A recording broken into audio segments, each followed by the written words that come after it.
गोस्वामी तुलसीदास जी से पूछा कि वृंदावन और वैकुंठ में यदि आपको अंतर बताना हो तो आप क्या करोगे?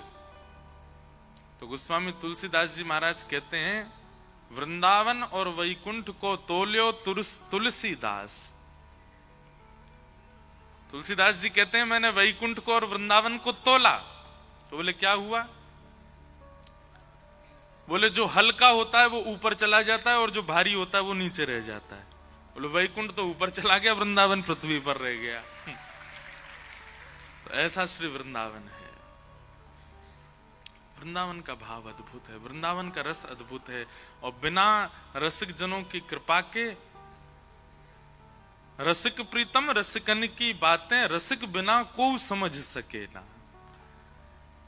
जब तक किसी रसिक का आपके ऊपर हाथ ना हो, आपके ऊपर दृष्टि ना हो, रसिकों की बात समझना बहुत मुश्किल है, बहुत मुश्किल है।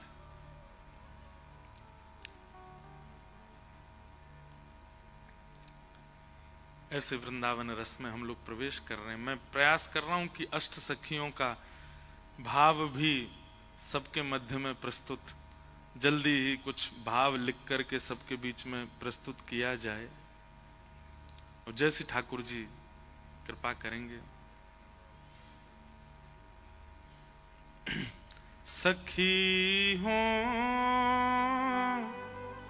श्याम रंग रंगी, सखी हो श्याम रंग रंगी, देख बिकाई गई वह मूरत सूरती, देख बिकाई गई मूरत सूरत, सूरत माही पगी, हाँ सूरत माही पगी, सखी हो श्याम रंग रंगी, सखी हो श्याम रंग। एक बात निश्चित है जो हम अभी कह रहे थे, रसिक प्रीतम रसिकन की बातें रसिक बिना को समझ सके ना। रसिकों के बिना कोई समझ नहीं सकता रसिकों की बातों को। यही पद श्री जीव गोस्वामी पाद जब बैठे थे तब गाया जा रहा था, सखी हो श्याम रंग रंगी। वृंदावन में,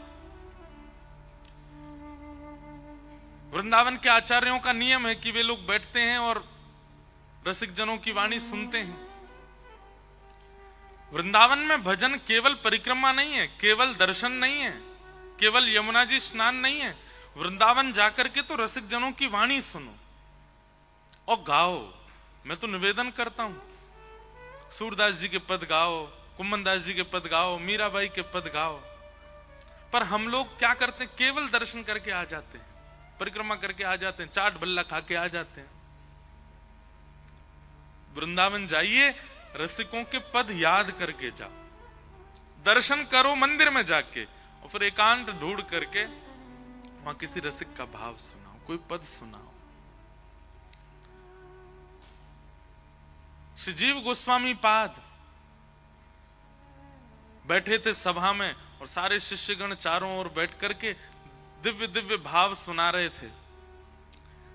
तभी एक रसिक बैठा था और उसने ये पद सुनाया, देख बिकाई गई वह मूरत, सूरत माही पगी, सखी हो श्याम रंग रंगी।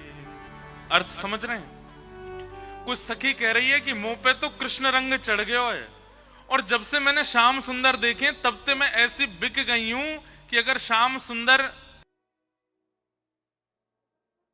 जीऊं, श्याम सुंदर कहें तो मरूं, श्याम सुंदर कहें तो पीऊं, ऐसी उनकी आदि है गई हूं। जीव गोस्वामी पाद के नेत्र बंद थे और जैसे उन्होंने ये पद श्रवण किया तुरंत बोल उठे। सब लोग इधर देखो, सावधानी से कथा सुनो। जीव गोस्वामी बोले ये पद जो लिख रहा है ना वो अपनी बीती बोल रहा है। ये किसी पूर्व द्वापर की सखी का भाव किसी ने नहीं लिखा है, ये जिसने भी पद लिखा है वो अपनी आप बीती बता रहा है। शब्द में क्षमता है ये बात बताने की, ये बात प्रस्तुत करने की कि वो इस स्थिति में है। कितनी बड़ी बात। एक बात हम आपसे निवेदन करें बंधुओं, किसी की वाणी सुनकर के, किसी का भाव सुनकर के, किसी की कथा सुनकर के, किसी का प्रवचन सुनकर के ठाकुर जी चित्त में प्रकट होने लग जाते हैं। अपने मान यश आदि आदि जो भी विकार हैं वो धीरे धीरे नष्ट होने की इच्छा प्रकट होने लगती है। और सबसे बड़ी बात, अपनी गलतियां अनुभव करके उनको सुधारने की इच्छा प्रकट होने लग जाती है। समझ जाना कि वो व्यक्ति या तो ठाकुर जी है या ठाकुर जी का कोई अंश है, क्योंकि किसी की वाणी इतना प्रभाव नहीं डाल सकती।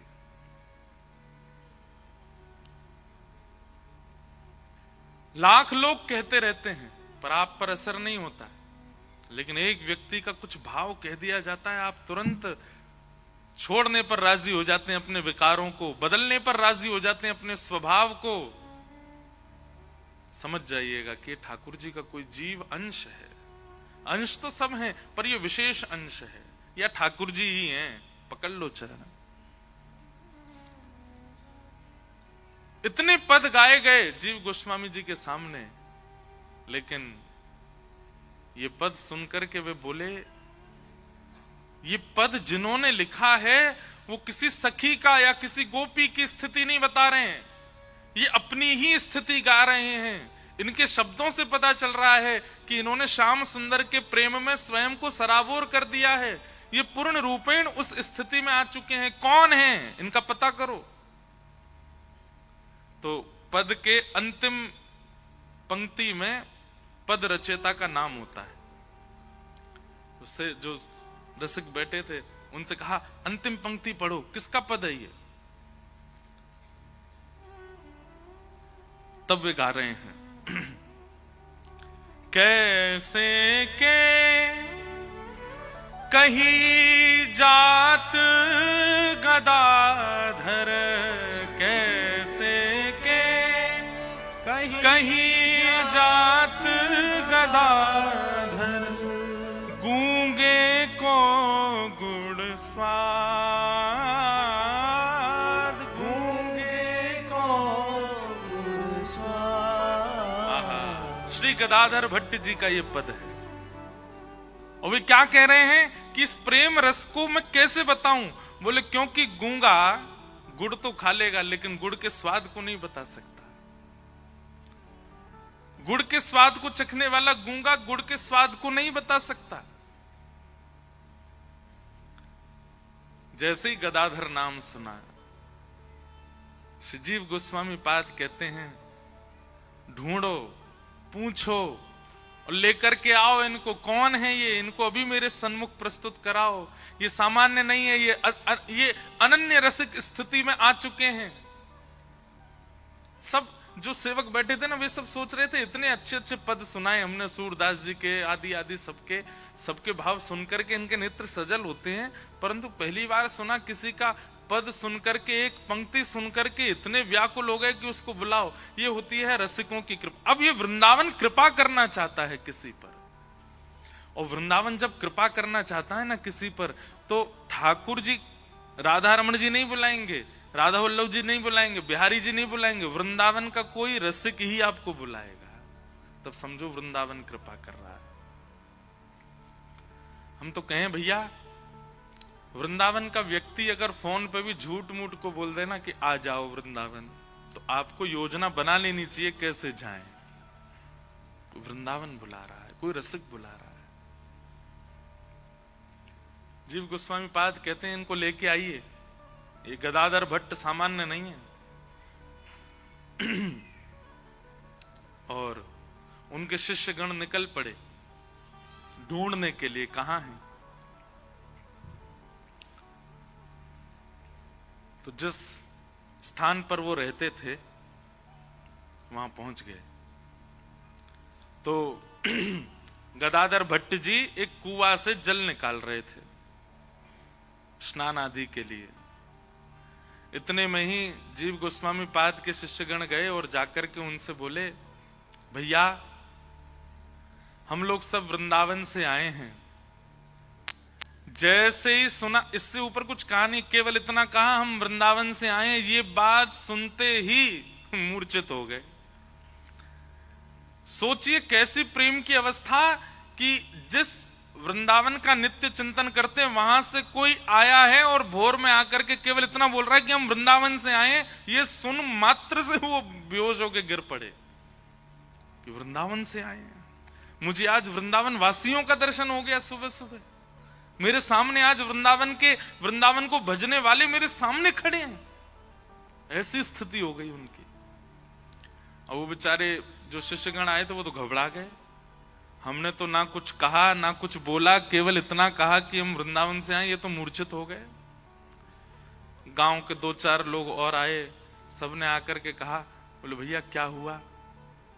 बोले हम लोग वृंदावन से आए हैं और हमने ये कुआं से जल निकाल रहे थे, इनसे केवल इतना पूछा कि हम वृंदावन से आए। पूछना तो हम बहुत कुछ चाहते थे पर उससे पहले मूर्छित हो गए। बोले आप लोग क्यों आए हैं? बोले कोई गदाधर भट्ट करके रहते हैं आपके गांव में, उनको वृंदावन के जीव गोस्वामी पाद ने निमंत्रित किया है, बुलाया है, उनको लेने आए। तब गांव के लोग बोले वो ये जो मूर्छित पड़े यही तो हैं गदाधर भट्ट। तब शिष्य समझ गए, बोले जीव गोस्वामी जी एक शब्द सुनकर के इतने विचलित हो गए कि इनको लेकर के आओ, किसने लिखा ये पद, इनको बुला करके लाओ। स्थिति स्पष्ट है। वृंदावन से आए व्यक्ति को देख करके इतने प्रेम में निमग्न हो गए, ये वृंदावन पहुंच जाएंगे। अगर जीव गोस्वामी के दर्शन कर लिए या किसी अन्य रसिक के दर्शन कर लिए, इनकी स्थिति क्या होगी? वृंदावन से कोई गांव में आया, उसी से इतने व्याकुल हो गए। सोचिए आप, हम इस प्रेम की स्थिति के आसपास भी हैं।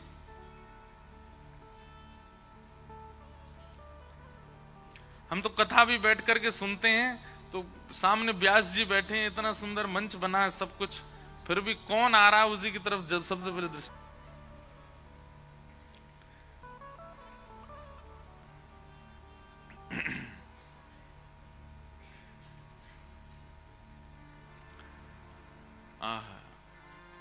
सबने उन पे जल छिड़काव किया मुख पर, और जल का छिड़काव करके जब होश आया तब उन्होंने तुरंत कहा, बोले आप लोग वृंदावन से आए हैं? बोले जी। बोले मैं आपके चरण स्पर्श कर लूं? बोले आप ऐसा मत करो, आपकी स्थिति इतनी ऊंची है। हमारे गुरुदेव श्री जीव गोस्वामी पाद, आपका एक रचित पद हमने एक पंक्ति सुनाई, वो सुनते ही इतने व्याकुल हो गए। बोले अभी इनको लेकर के आओ। आपको वृंदावन बुलाया। जन कितनी बार मूर्छित हो गए इस बात को सुनकर के। एक तो वृंदावन के जनों का दर्शन हो गया, दूसरा वृंदावन में व्यवस्थित इतनी उच्च कोटि के रसिक मुझे बुला रहे हैं वृंदावन।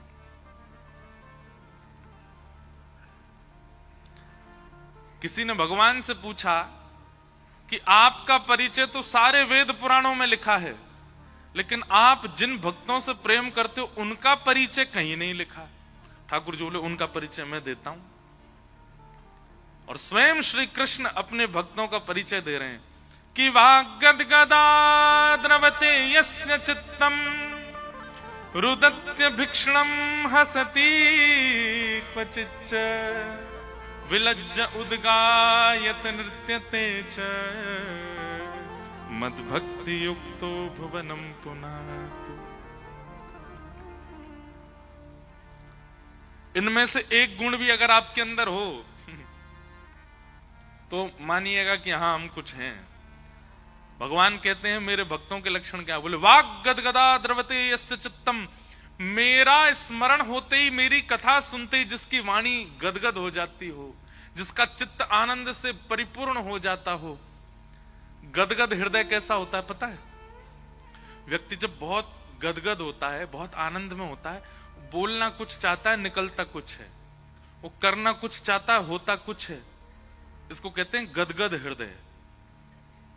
पर हम जो चाहते हैं वो हमसे हो जाता है, इसलिए हम गदगद नहीं है। गदगद हृदय कैसा होता है? चरण रखोगे कहीं, जाएगा कहीं,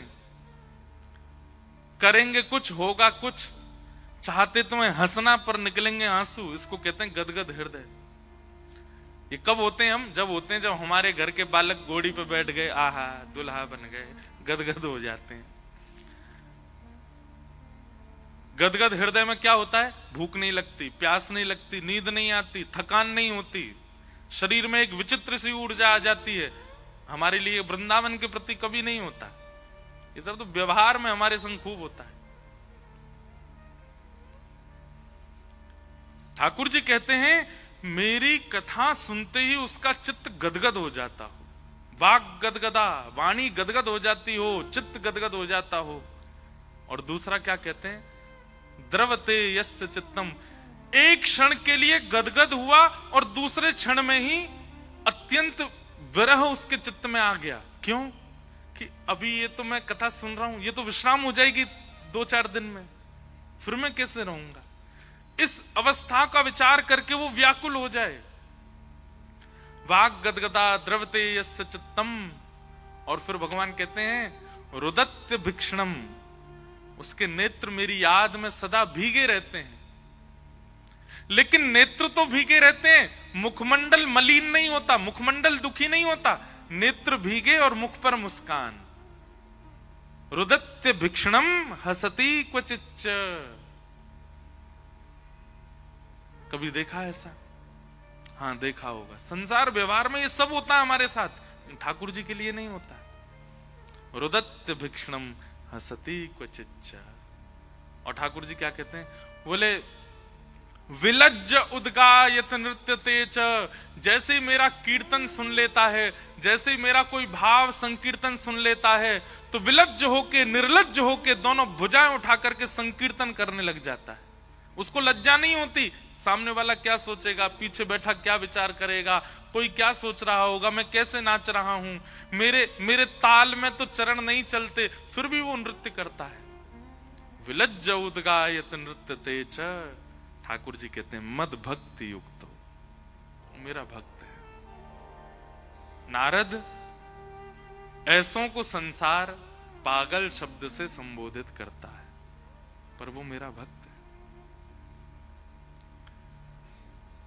गदाधर भट्ट जी की स्थिति ये हो गई कि मुझे वृंदावन वासी का दर्शन हो गया तो मूर्छित हो गए, और जब दूसरी बात सुनी कि वृंदावन में व्यवस्थित एक रसिक मुझे बुला रहे हैं, ये सुनकर के तो स्थिति ऐसी हो गई उनकी कि अब वे रो रहे हैं, बार बार गिर रहे हैं।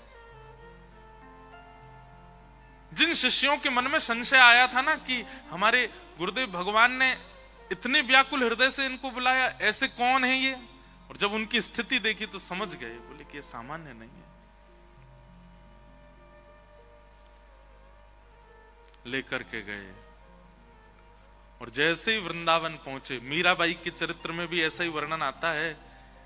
देखो ये भी अब गांधी धाम का सौभाग्य, पहली बार मैंने मीरा चरित्र भी यहीं कहा था, गांधी धाम में। पता ही नहीं क्यों है ये सब गांधी धाम के, गांधी धाम वाले खुद नहीं समझ पा रहे क्यों हो रहा है। मीराबाई वर्षों तक वृंदावन नहीं गई, और जब वृंदावन गई तो कहते हैं कि वृंदावन की राह में कितनी बार मूर्छित हुई मीराबाई, किसी को पता नहीं। 3-3 दिन तक मूर्छा नहीं टूटती थी। तब एक बार विचार किया था जब मीराबाई की सब सखियों ने कि वृंदावन नहीं जाते, क्यों, वृंदावन अभी कोसों दूर है, ये राह पे चलती चलती मूर्छित हो रही है, पहुंच गई तो क्या होगा। लेकिन जैसे ही होश में आती तो इतना ऊर्जा उनको होती, ऊर्जा में चल पड़ती वृंदावन की ओर। एक बहुत सुंदर पद है वृंदावन भाव का, शरण श्री वृंदावन की जय, शरण श्री वृंदावन। गाइए सब लोग। वृंदावन अगली बार जाइएगा, ताली मत बजाओ, ऐसे गाओ बस। ये नियमों का पालन कीजिएगा जो लिखा है यहाँ पर। शरण श्री वृंदावन की जय, शरण श्री वृंदावन की जय। युगल बिहारी चरण कमल सो, युगल बिहारी चरण कमल सो, युगल बिहारी चरण कमल सो, युगल बिहारी चरण कमल सो, निस दिन नेह, निस दिन नेह लगी है। शरण श्री वृंदावन की जय, शरण श्री वृंदावन की जय। मेरा सौभाग्य है कि जिनका पद है ना, इनके उत्सव में मुझे कथा करने का अवसर मिलता है। श्री सरस माधुरी जी, जयपुर में सरस निकुंज है, वहीं हमने अपने जीवन की सबसे पहली भक्तमाल कथा कही पिछले वर्ष, और इस वर्ष भी उनके आचार्य उत्सव में सेवा करने का अवसर। उन्हीं का पद है सरस माधुरी जी का। बहुत सुंदर भाव। क्या कहते हैं? युगल बिहारी चरण कमल सो निस्दिन नेह लगाइए। ठाकुर जी के देखिए, प्रेम किसको कहते हैं? आज जितना है कल उससे अधिक होना चाहिए, और परसों कल से अधिक होना चाहिए, और तरसों परसों से अधिक होना चाहिए। उसको प्रेम कहते हैं। कई लोग संसार के कहते हैं हमें वो बहुत अच्छा लगता है, रहो कुछ दिन उसके साथ, रहते रहते रहते क्या होगा? घट जाएगा प्रेम। वो प्रेम नहीं है। प्रेम उसे कहते हैं कि जब जब पलक झपकी गई तब तब नूतन लगने लगे, तब तब और बढ़ने लगे। उसको प्रेम कहते हैं। इस सभागृह में बैठा मुझसे लेके पीछे तक व्यक्ति कोई भी ऐसा नहीं है जो जितनी बार ठाकुर जी को देखता हो उतना प्रेम बढ़ता हो। नहीं हो सकता। हम में प्रेम है ही नहीं है। हम तो केवल प्रेम की दोहरी के आसपास भटक रहे हैं। हवा चलती है तो प्रेम की सुगंधी थोड़ी स्पर्श कर लेती है। प्रेम है नहीं हमारे चित्त में।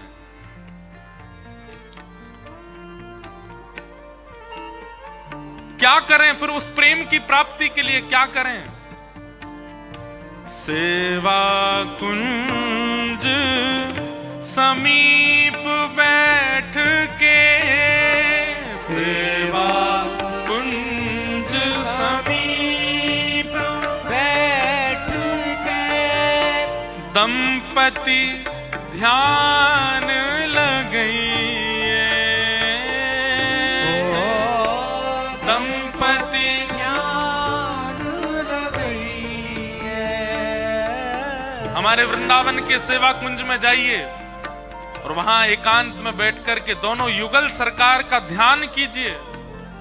श्री ठाकुर जी कैसे हैं, किशोरी जी कैसी हैं, कथाएं सुनकर के जाइए, रसिकों की वाणी सुनकर के जाओ और सेवा कुंज वृंदावन में बैठ करके ध्यान लगाओ। उससे क्या होगा? होए भावना सिद्ध सहज ही, होए भावना सिद्ध सहज ही, होए भावना सिद्ध सहज ही, होए भावना सिद्ध सहज ही, निरख नयन हुल सैये, निरख नयन हुल सही है। शरण श्री वृंदावन की जय, शरण श्री वृंदावन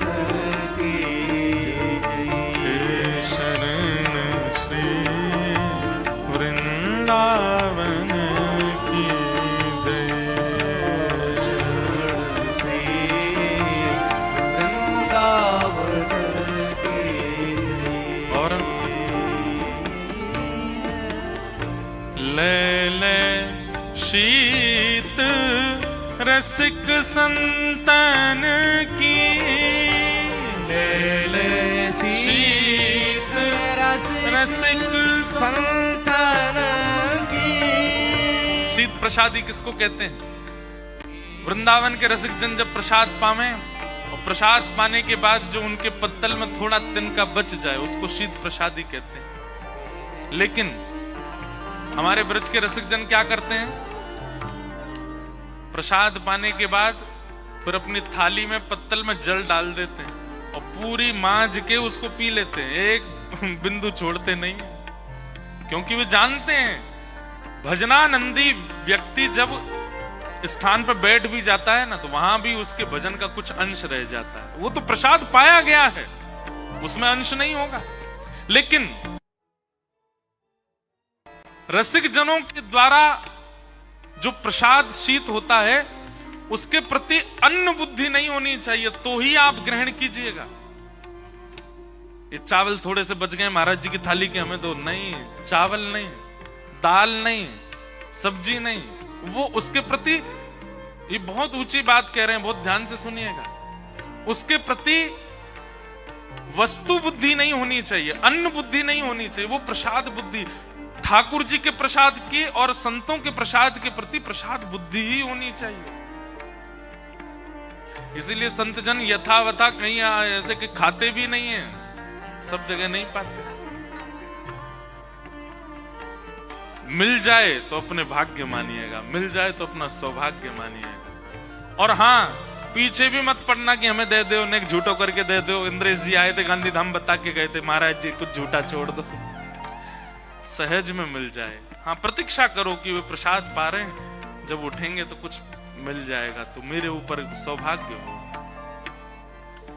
शीत रसिकन की पानी है, उससे क्या होगा? बाधा भूख बधई,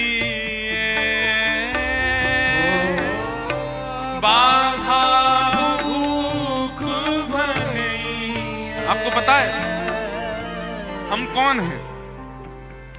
वृंदावन में हमारा जन्म हुआ, क्या पुण्य किया था ऐसा?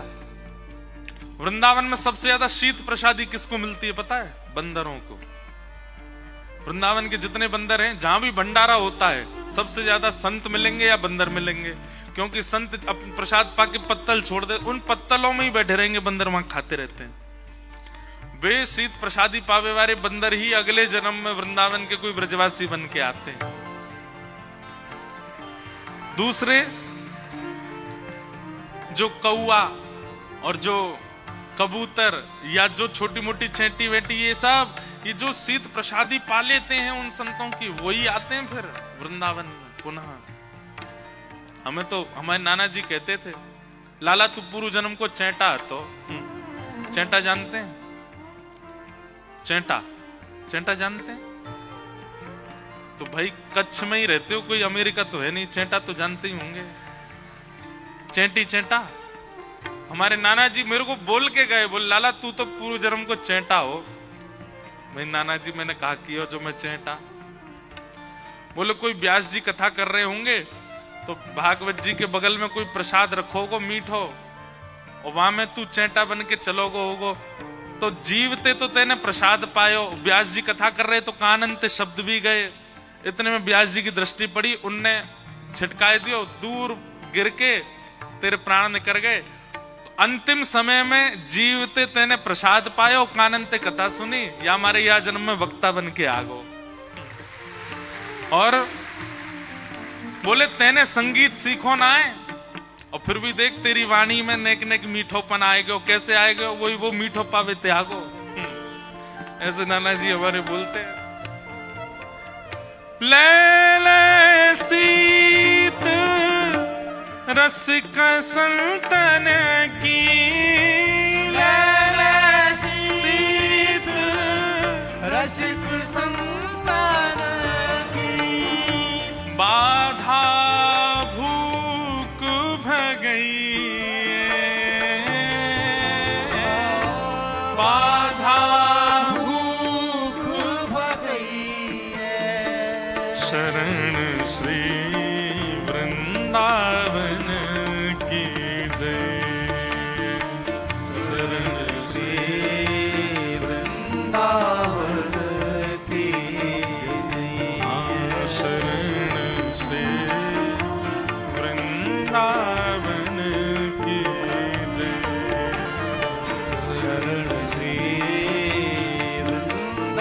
और राधे श्याम नाम रट रसना, राधे श्याम नाम रट रसना, राधे श्याम नाम रट रसना, राधे श्याम नाम रट रसना, आंसू द्रगन बहइए, आंसू द्रगन हे सरस माधुरी पिय प्यारी के, सरस माधुरी प्रिय प्यारी के, सरस माधुरी पिय प्यारी के, सरस माधुरी प्रिय प्यारी के, प्रेम पुलक गुण गई, प्रेम पुलक गुण गई है, शरण श्री वृंदावन की जय, शरण श्री वृंदावन की हे शरण श्री वृंदावन की श्री वृंदावन की जय।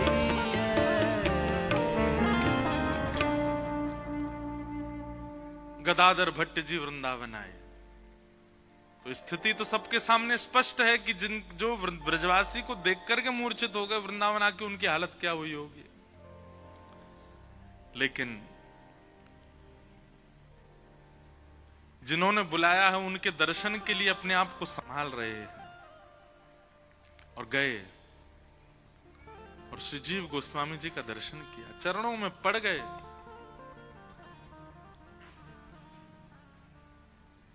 प्रयास तो बहुत समय से कर रहा था मैं वृंदावन आने के लिए, लेकिन सामर्थ्य नहीं मिल रही थी। आपने ब्रज में बैठ करके मुझे याद किया तो ठाकुर जी ने प्रयास किया कि मैं वृंदावन आऊं। बंधु, ये असली वृंदावन जाना होता है कि कोई ब्रज में बैठ के वहां ब्रज में रहने वाला, ब्रज में भजने वाला, ब्रज में जन्म लेने वाला, वो याद करके आपको बुला ले वृंदावन। हम आपसे स्पष्ट कह रहे हैं, हमसे भी जो संपर्क में है वो लोग भी, या किसी से भी ब्रजवासी से संपर्क में, ब्रजवासी अगर कह देना वृंदावन आ जाओ तो उसकी वाणी में यही सोचना कि श्री किशोरी जी बुला रही हैं, चाहे 100 काम छोड़ के जाने पड़े, भागो वृंदावन पहुंचो, उसने बुलाया। हम एक बात, हमारा एक नियम स्पष्ट है, हम जिसको बुलाते हैं वृंदावन, कोई हो संपर्क में, उसको भाई वृंदावन आओ, हमारे लाल जी का उत्सव है, और तो किसी काम के लिए हम कभी नहीं बुलाते, उत्सव के लिए ही बुलाते हैं। सामने वाला व्यक्ति एक बार भी अगर आनाकानी करता, हाँ देखते हैं, सो वो नंबर ब्लॉक हो जाता, फिर दोबारा नहीं बोलते उसको। एक बार में नहीं आया तो भैया बार बार नहीं बोलना।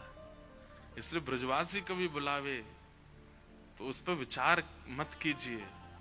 आपको करोड़ों का काम हो रहा हो, दौड़ पड़ो, होके आओ। भले ही गए और मिले, तुरंत आगे दर्शन भी नहीं किए तो भी वृंदावन प्रवेश करके तो आओ।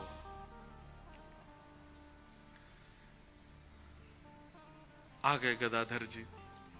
सनातन गोस्वामी बोले बैठो सामने, बैठ गए और बोले वो पद अपने मुख से सुनाओ, जिस पद को हमने अपने शिष्यों से सुना, तुम अपने मुख से सुनाओ।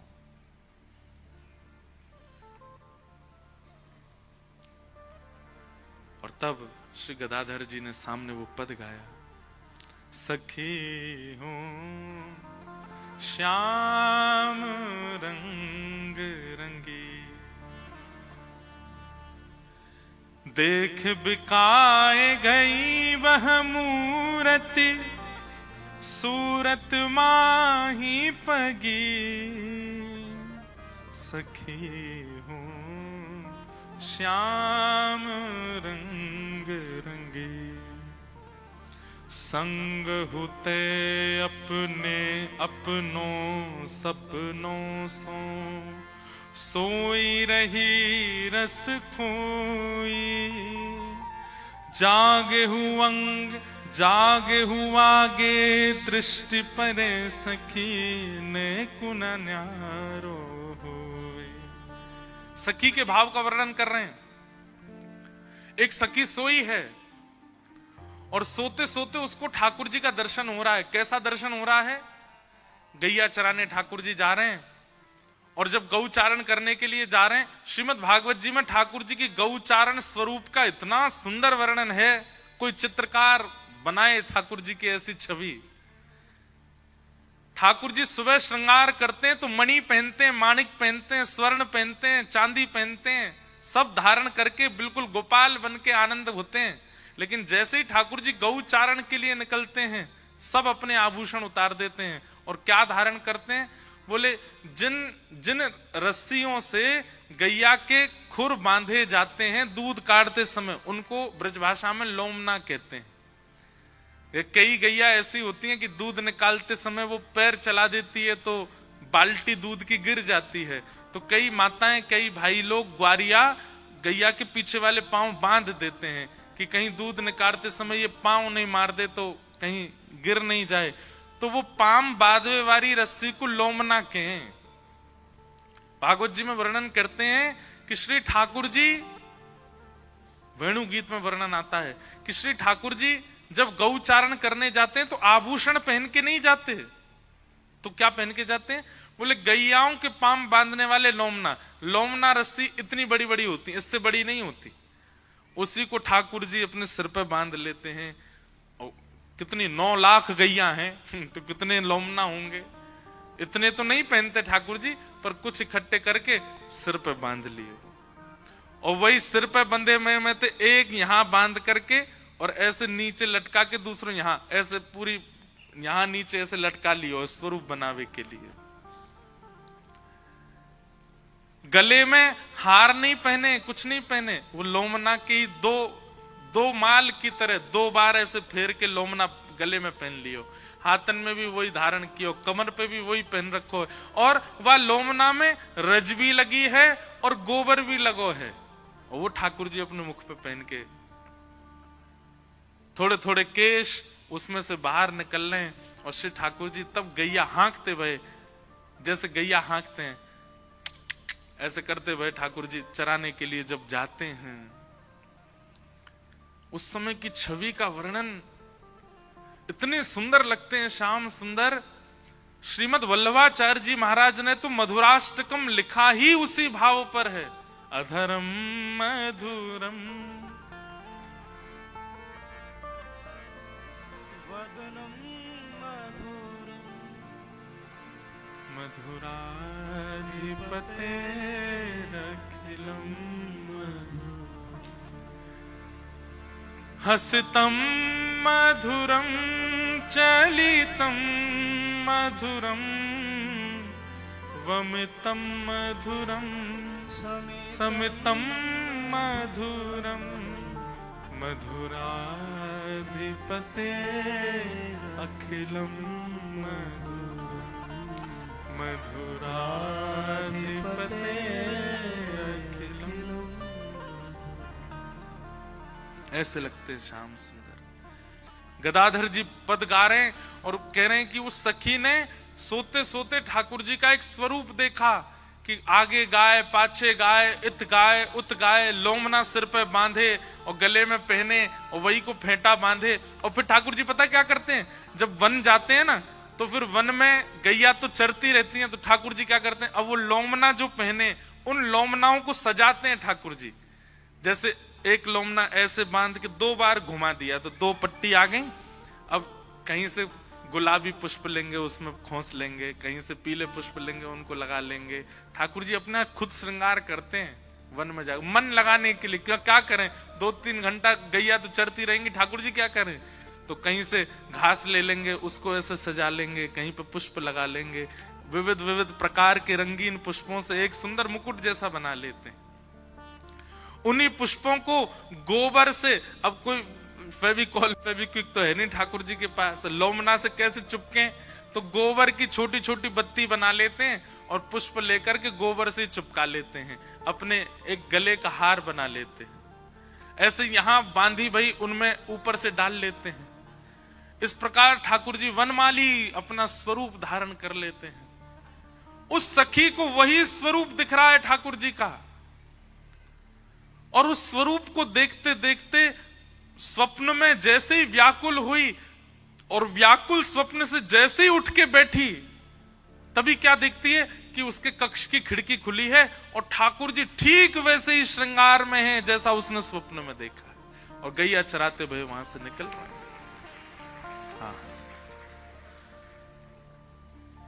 संग हो तो अपनों सपनों सो सोई रही रस खोई, जागे हुआ गे दृष्टि परे सखी ने कुन न्यारो होई। ऐसा कह रही है कि एक चीज तो अलग होती सपने से, जैसा सपने में देखा वैसे ही थे बिल्कुल सामने। इसीलिए मैं कहता हूं कि ठाकुर जी का स्वप्न दर्शन मानिएगा कि वो प्रत्यक्ष दर्शन। स्वप्न में ठाकुर जी दिखते नहीं। एक बहन मेरे को शायद कल ही उन्होंने पत्र दिया था, वो अगर बैठी हो यहाँ पे, उनको स्वप्न में ठाकुर जी का दर्शन हुआ। उन्होंने लिखा कि मुझे साक्षात प्रिया प्रियतम के दर्शन हुए, मैंने पुनः दर्शन की जब इच्छा प्रकट की तो बहुत वर्षों तक ठाकुर जी दिखे नहीं। एक दिन ठाकुर जी नहीं दिखे, लेकिन स्वर सुनाई दिया स्वप्न में, क्या कि पहले राग दोष जो तुम्हारे चित्त में उसको नष्ट करो, तब आऊंगा।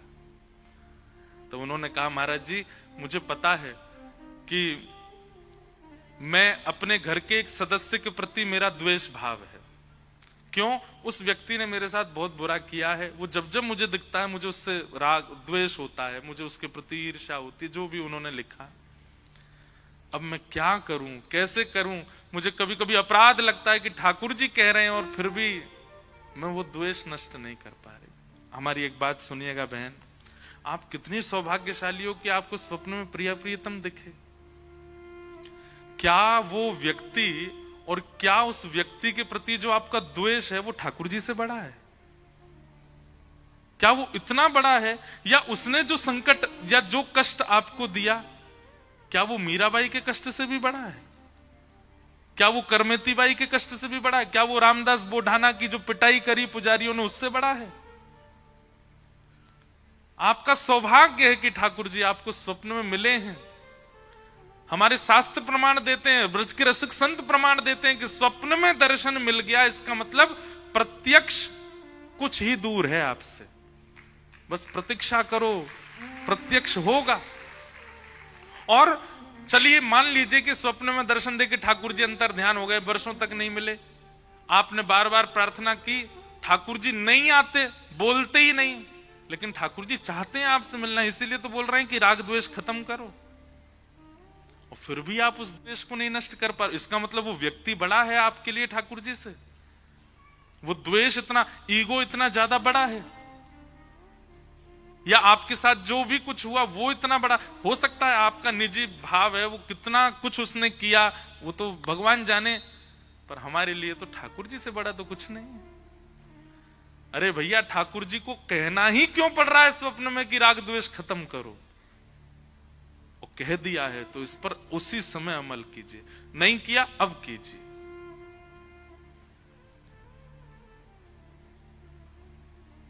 ये सौभाग्य की बात है कि ठाकुर जी दिख रहे हैं, नहीं तो भूत दिखते हैं लोगों को सपने में, प्रेत दिखते हैं लोगों को सपने में, वासनाएं दिखती हैं लोगों को सपने में, दुर्विचार दिखते हैं, दुर्व्यवहार दिखते हैं, ठाकुर जी नहीं दिखते। इसलिए मैं कहता हूं, स्वप्न में यदि अनुभव हुआ है तो उठ करके अपनी कमर थपथपाइएगा, बोले बेटा अब तो दूर नहीं है, प्रत्यक्ष से स्वप्न में दिख गए। बस किसी को बोलिएगा नहीं, जाके बताइएगा नहीं, ढिंडोरा मत पीटिएगा, गुरुजनों से कह सकते हो।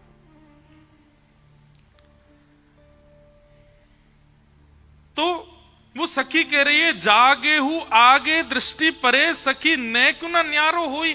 कुछ तो अलग होते, वैसे ही हैं जैसे मुझे स्वप्न में दिखे। सखी हूं श्याम रंग रंगी। गदाधर भट्टी जी गा रहे हैं और श्री सामने बैठे हुए जीव गोस्वामी पाद इतने आनंद में भर रहे हैं। आपके लिए सामान्य शब्द होंगे, एक पद जैसा होगा, पर जीव गोस्वामी को ये लग रहा है कि ये जो सामने बैठा है ये सामान्य नहीं है, ये वही सखी है जिसके बारे में ये गा रहा है। और फिर क्या कह रहे हैं? एक जो मेरी अखियन में निश घोष रयो कर भो,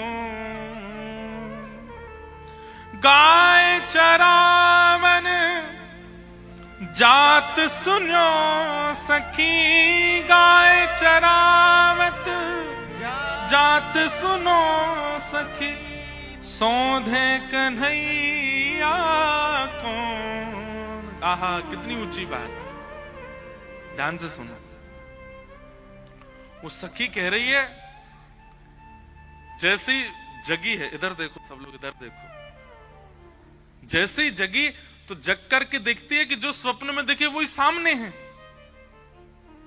तभी वो एक सखी को बोलती है जो उसके पास ही सोई थी, अरे देख सामने कृष्ण खड़े हैं, देख सामने कृष्ण खड़े हैं। तब वो सखी उठ करके बैठती है और बोलती है, कोई कृष्ण नहीं, कन्हैया तो गैया चरावे गयो है।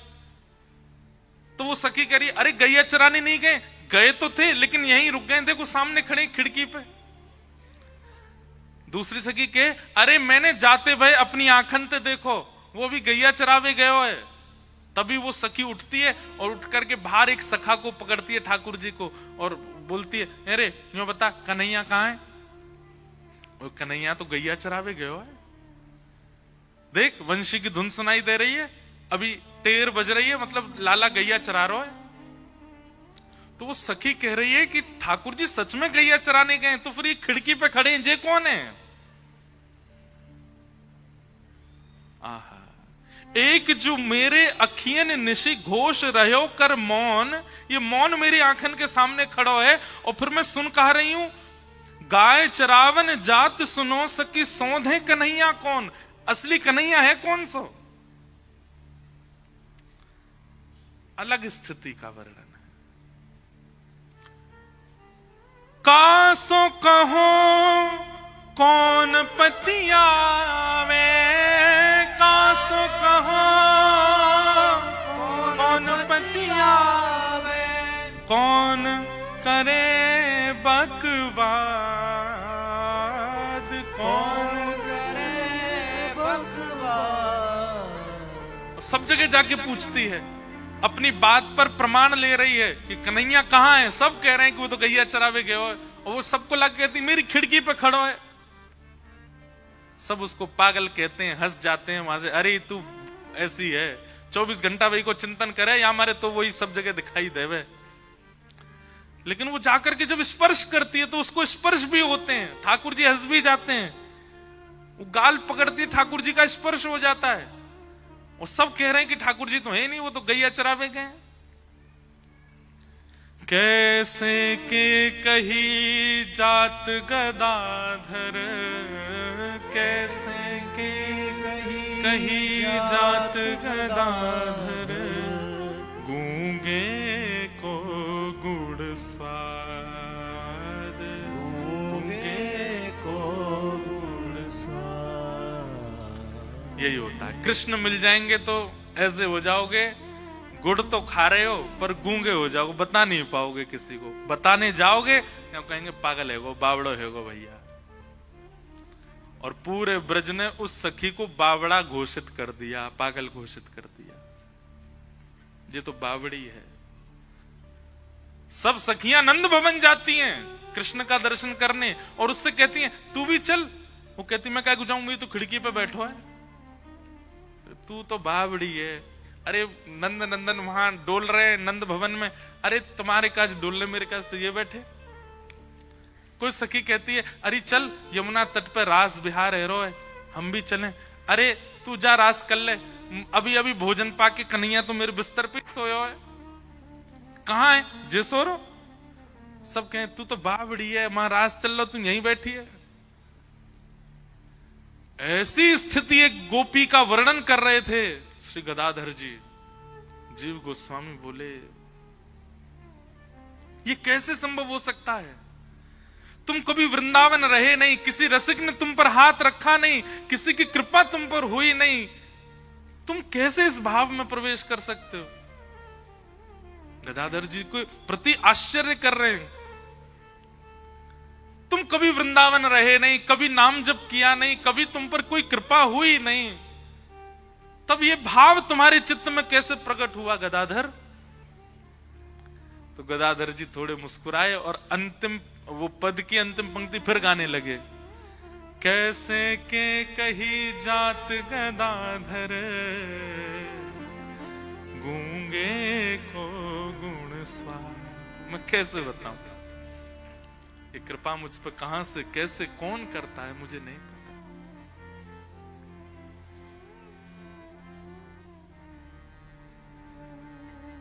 समझ गए जीव गोस्वामी।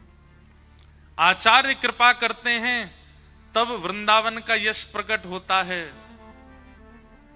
और कभी कभी आचार्यों की दृष्टि से यदि कोई रह जाता है तो उस पर श्याम सुंदर कृपा करते हैं, उस पर किशोरी जी कृपा करती है। गदाधर आचार्य दृष्टि का कृपा पात्र अब बन रहा है, पर इस पर तो ठाकुर जी की दृष्टि पहले से है, तभी ये भाव इसके चित्त में प्रकट हो रहे हैं। अच्छा एक बात हम कहें, मान लीजिए कि आप पर आचार्य दृष्टि नहीं पड़ी, गुरु दृष्टि नहीं पड़ी, तो फिर कृपा कैसे होगी? ठाकुर जी की दृष्टि तो पढ़ने से रही। हमारी एक बात को लिख लीजिएगा, ठाकुर जी की दृष्टि एक पे पड़ती है, जिस और कुछ नहीं देखते ठाकुर जी, बस एक गुण देखते हैं, दैन्यता। जितनी दैन्यता, जितनी सरलता, जितनी सहजता, जितना भोलापन, जितना सीधापन आपके अंदर है, उतनी जल्दी दृष्टि ठाकुर जी की आप पर। जितने चतुर, जितने व्याकुल, जितने विचलित हम हैं, उतने ठाकुर जी से दूर हैं। इस कथाओं से, सत्संगों से बंधुओं एक चीज का निर्माण करो। आप भजन करते हो, साधन करते हो, नाम जप करते हो, कथा सुनते हो, परिक्रमा करते हो, इन सबसे संसार ना मांग करके एक बार किशोरी जी से कहो कि हे किशोरी जी, किशोरी मोहे अपनों ही कर लीजिए, किशोरी मोहे अपनों ही कर। और या फिर अपना करने के लिए अपनों सो कर दीजिए, किशोरी मोहे अपनों सो। अपनों सो मतलब हमारे ब्रज में गाते हैं, किशोरी जी कहते हैं, सहज सुभाव पर नवल किशोरी जो को, सहज स्वभाव नवल किशोरी जो को। सहज स्वभाव पर नवल किशोरी जो को, सहज स्वभाव पर नवल किशोरी जो को। मृदुता दयालुता कृपालुता की राशि है, मृदुता दयालुता कृपालुता की राशि। एक एक शब्द सुनिएगा, ये हमारे श्री राधा वल्लभ संप्रदाय के श्री हित ध्रुवदास जी का पद है। किशोरी जी का स्वभाव बता रहे हैं, सहज स्वभाव पढ़ो नवल किशोरी जो को, सहज स्वभाव नवल किशोरी जो को। मृदुता दयालुता कृपालुता की राशि है, ओम मृदुता दयालुता कृपालुता की और राशि है। मैं कहूँ न रिस कहूँ, भूले हूँ न होत सखी, न कहूँ न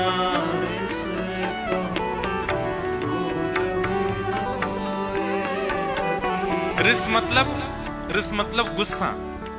इतना भी गुस्सा नहीं आता किशोरी जी को, कभी नहीं आता, भूल से भी नहीं आता। मैं कहूं एक जगह कहीं कथा हो रही थी तो एक भाव मन में आया कि सखियां क्या कहती हैं किशोरी जी से, किशोरी जी श्याम सुंदर आप ते डरे, ये तो बहुत दूर की बात है। आप जब चले ना तो जैसे कोई व्यक्ति चले तो चेंटी भागती है इधर उधर, कहीं हम पे पाम नहीं धर दे। तो जब किशोरी जी चलती है ना, चेंटी भी सोचती है हम तो मर जाएं इनके चरणन के नीचे आके। भगती नहीं है, वो डरती नहीं है किशोरी जी से।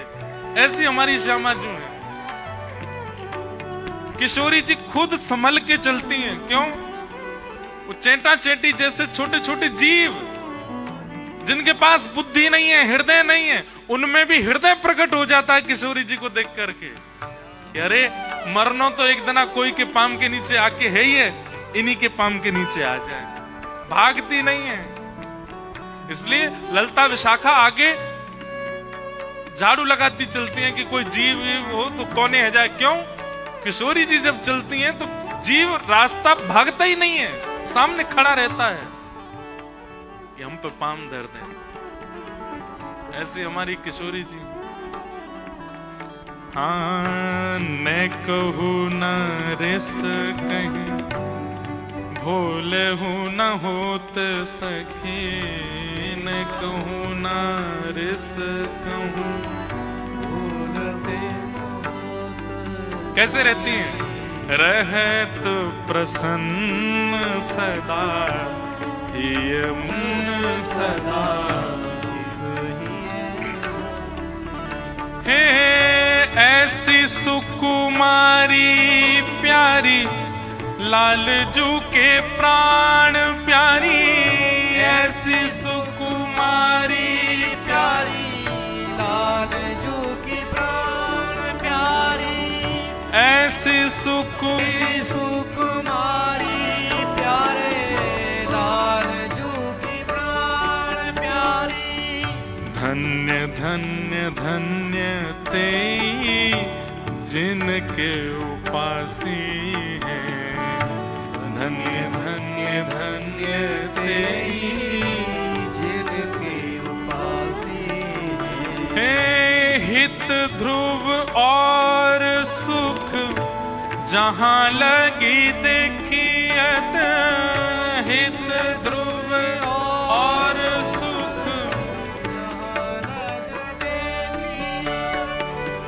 सुनियत जहां लगी, सब दुख पासी है। सुनियत जहां लगी, सब दुख पासी है। सहज स्वभाव पर नवल किशोरी जो को, सहज स्वभाव पर नवल किशोरी जो को।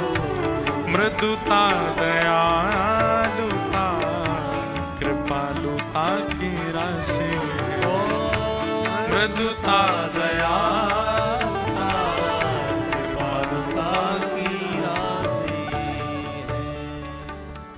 ऐसे हमारी किशोरी जी, ऐसे बन जाओ तब ठाकुर जी की, तब बिना आचार्य के कृपा हो जाएगी।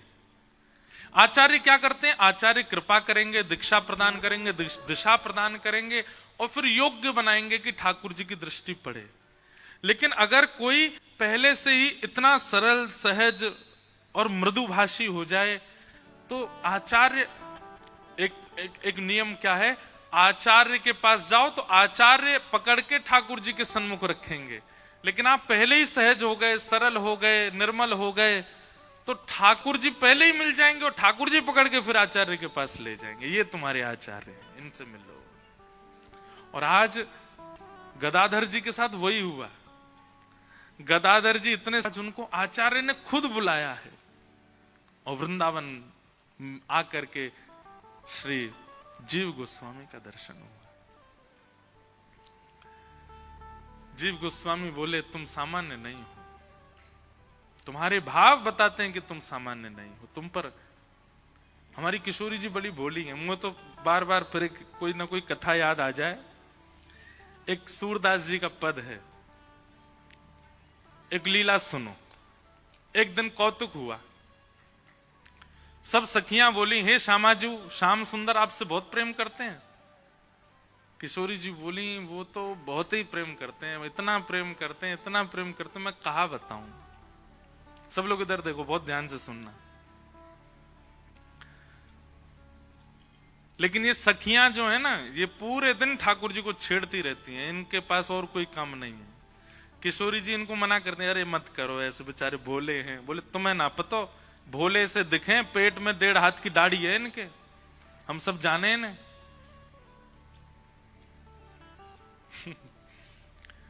तो एक दिन सब सखियां बोली हे श्यामाजू, श्याम सुंदर बहुत प्रेम करते हैं आपसे। बोले बहुत प्रेम करते हैं। तो बोले ठीक है, निकुंज में एक लीला करेंगे। कैसी लीला? जो जा रहे हैं उनको जान दो, बाकी लोग इधर देखो। ये सब भाव सब जगह प्रकट नहीं होते भैया। गांधीधाम बारो तुम्हारे पाम पर हूं, सुन लियो।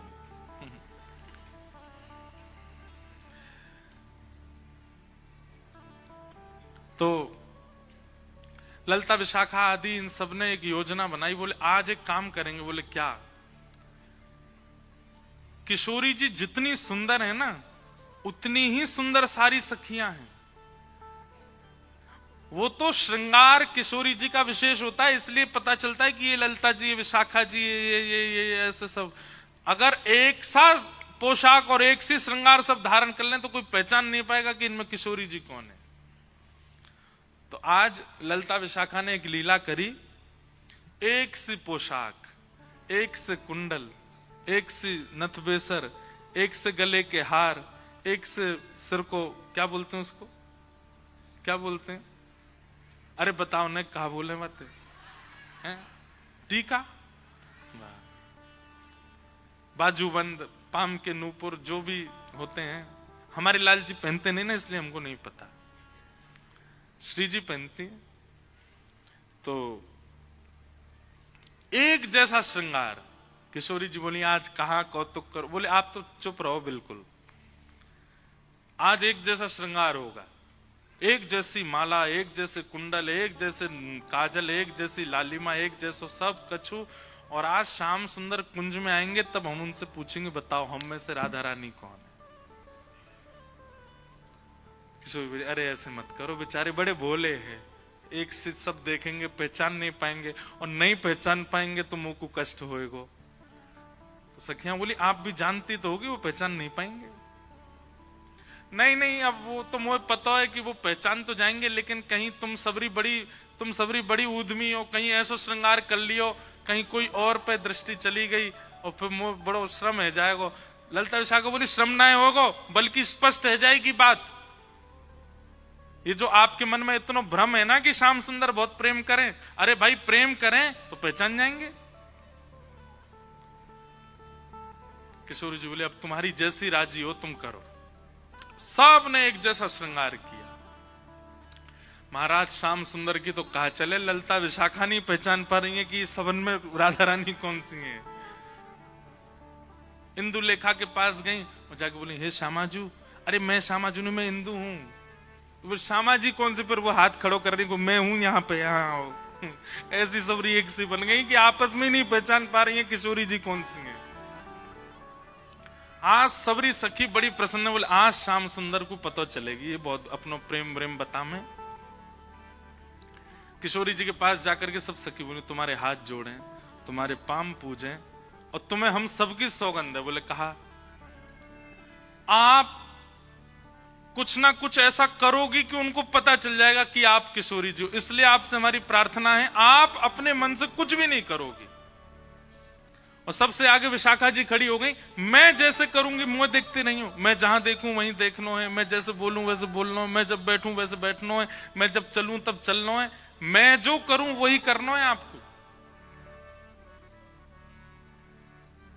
इतनी भोली हैं श्री जी, इतनी सीधी हैं, ठीक है कर लूंगी। प्रसन्न भी हैं सारी गोपियां, लेकिन चिंता भी हो रही है मन में कि कहीं श्याम सुंदर पहचान नहीं जाए कि कौन सी है किशोरी जी।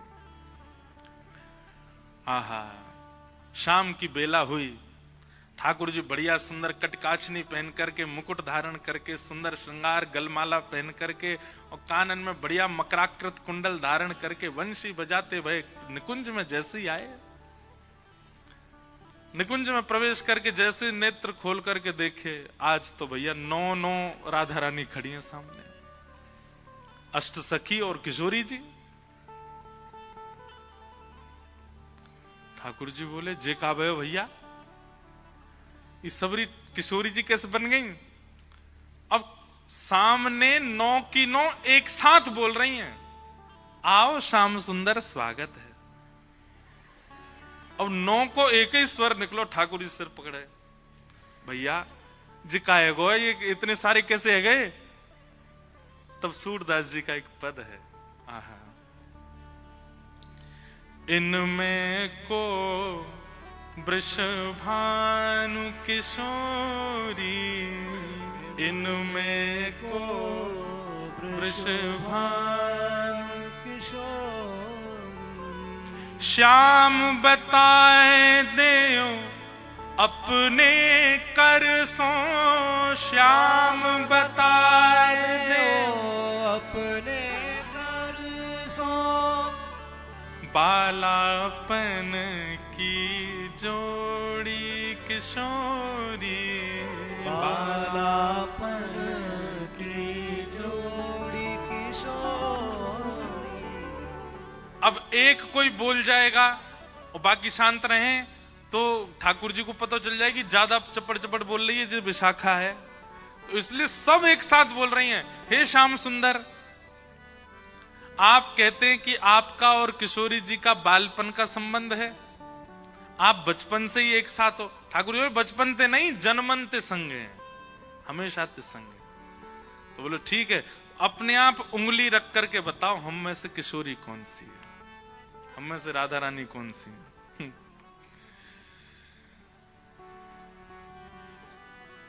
ठाकुर जी पहले तो देखते रहे, एक एक के पास जाकर के देखें, एक जैसा स्वरूप, एक जैसा स्वभाव, एक जैसी आंख, एक और महाराज कहां तक कहें, पलक भी एक संगी झपका रही है सबरी। ठाकुर जी को आज नानी याद आ गई अपने, बोले कि भैया कौन सी किशोरी थी। अच्छा एक बात, वास्तविक में तो ठाकुर जी को सब पता है, लेकिन अब लीला किशोर सखियां कर रही हैं, यही तो लीला है, यही तो निकुंज का आनंद है। तो ठाकुर जी भी उसमें ईश्वरत्व प्रकट नहीं होने देते, लीला है तो लीला ही चलने देंगे। वहां ठाकुर जी सहज ही ऐसे हो जाते हैं, ठीक है नहीं पता मुझे। एक एक के पास जाकर श्यामा जी, मैं आपको सौगंध खा के कह रहा हूं, आप जो कहोगे सो करूंगा। अब पता नहीं कौन सी सखी है सामने, उससे ही कह रहे हैं, एक बार बताए तो आप ही हो ना?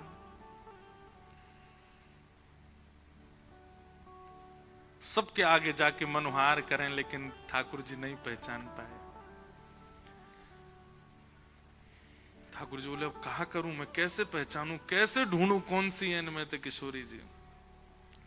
तभी ठाकुर जी बोले भैया सब सखीन के रूप एक से है सकें, आंख एक सी है सके, श्रृंगार एक सौ है सके, वस्त्र एक सौ है सके, पर स्वभाव किशोरी जी जैसो कोई को ना है सके।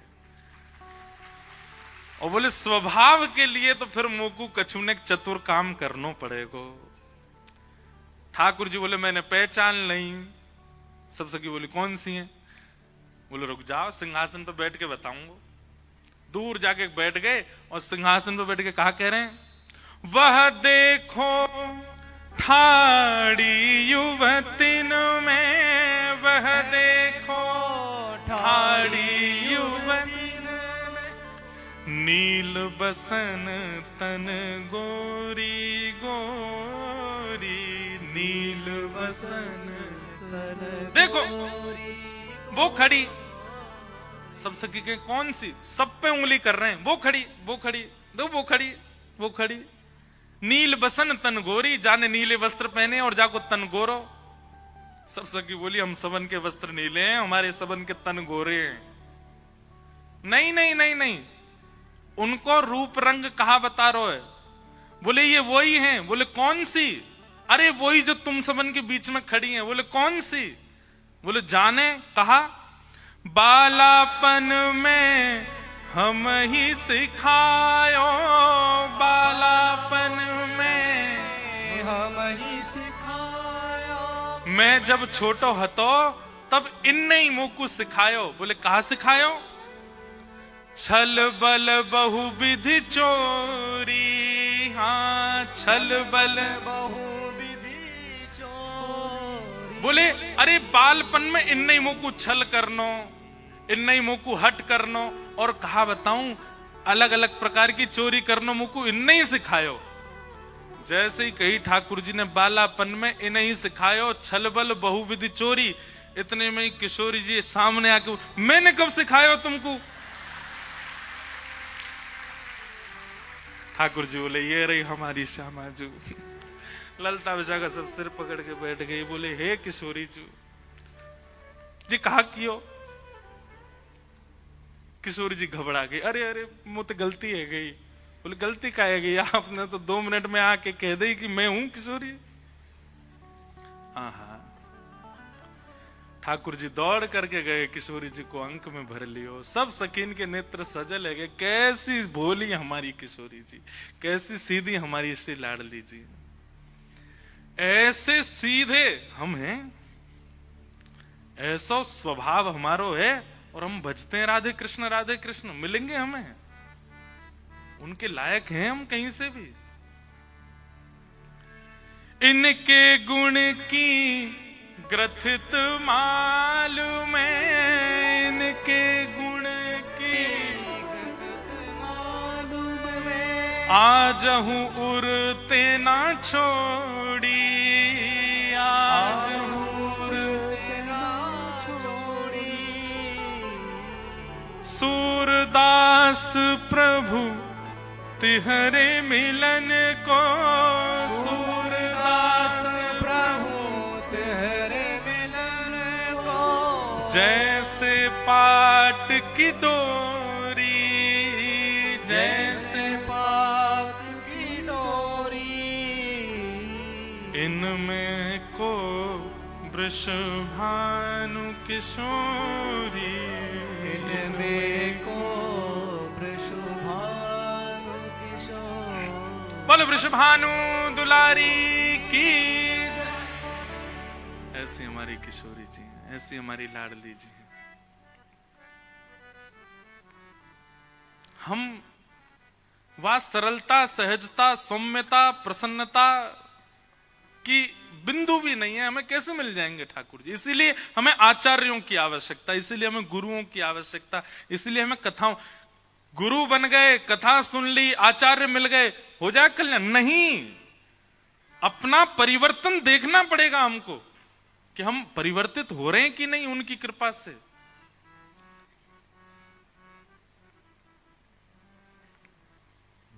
और आज श्रीजीव गोस्वामी पाद की कृपा हो गई गदाधर जी पर। किस वजह से? क्योंकि उनका स्वभाव वो ठाकुर जी को प्रिय लग गया था, इसलिए बिना आचार्य के ही उनके चित्त में ऐसा प्रेम प्रकट हो गया, और आज आ गए वृंदावन।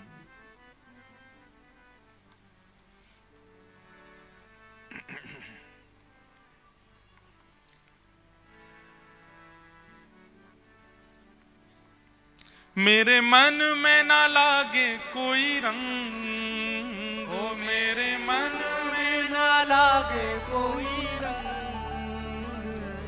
मेरे मन में ना लागे कोई रंग, मेरे मन में ना लागे कोई रंग। क्यों? ओ मैं तो रहूं रसिकन के संग, ओ मैं तो रहूं रसिकन के संग। ओ मैं तो रहूं रसिकन के संग, मैं तो रहूं रसगन के संग। बरसाना बीरज रज धानी, बरसाना बीरज रज धानी, बरसाना बीरज रज धानी, बरसाना बीरज रज धानी। ओ जहाँ विराज राधा रानी, जहाँ विराज जहाँ विराज राधा रानी, जहाँ विराज राधा रानी। ओ मेरो मन लाग्यो बरसाने में, जहाँ विराजे राधा रानी। मेरो मन लाग्यो बरसाने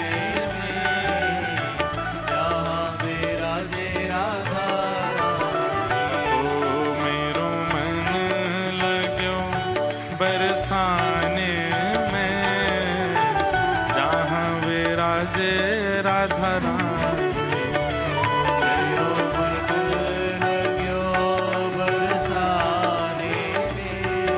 भुजा उठा के करताल बजा के गाओ, बोलो वृषभानु दुलारी की।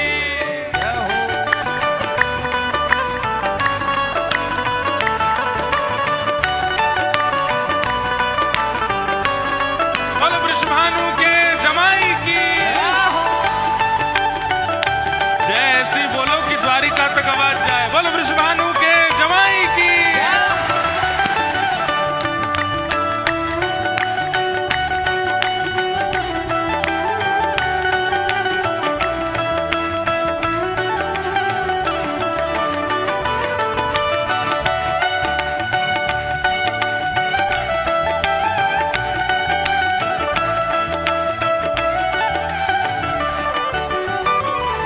मुझे दुनिया से नहीं कोई काम, ओ मुझे दुनिया से नहीं कोई काम। मुझे दुनिया से नहीं कोई काम, ओ मुझे दुनिया से नहीं कोई काम। क्यों? ओ मैं तो रटू राधा राधा नाम, ओ मैं तो रटू राधा राधा नाम। ओ मैं तो रटू राधा राधा नाम। मैं तो रटू राधा राधा भाव से ओ जय राधे राधे, जय राधे राधे, श्री राधे राधे, श्री राधे राधे। वृषभानु दुलारी, जय राधे राधे, बरसाने वारी। जय राधे राधे, जय राधे राधे, जय राधे राधे, श्री राधे राधे। श्री राधे राधे। मुझे दुनिया से नहीं कोई काम, दुनिया से नहीं कोई काम। ओ मैं तो रटू राधा राधा नाम, मैं तो रटू राधा राधा नाम। दर्शन करूं सुबह शाम, ओ दर्शन करूं सुबह शाम। ओ मेरे मन में विराज श्याम दीवानी, मेरे मन में विराज श्याम दीवानी, मेरे मन में विराज श्याम दीवानी, मेरे मन में विराज श्याम दीवानी। जहाँ विराजे राधा राम, जहाँ विराजे राधा राम। ओ मेरो मन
से नहीं लेना देना, मुझे दुनिया से नहीं लेना देना, हे मुझे दुनिया से नहीं लेना देना, मुझे दुनिया से नहीं लेना देना।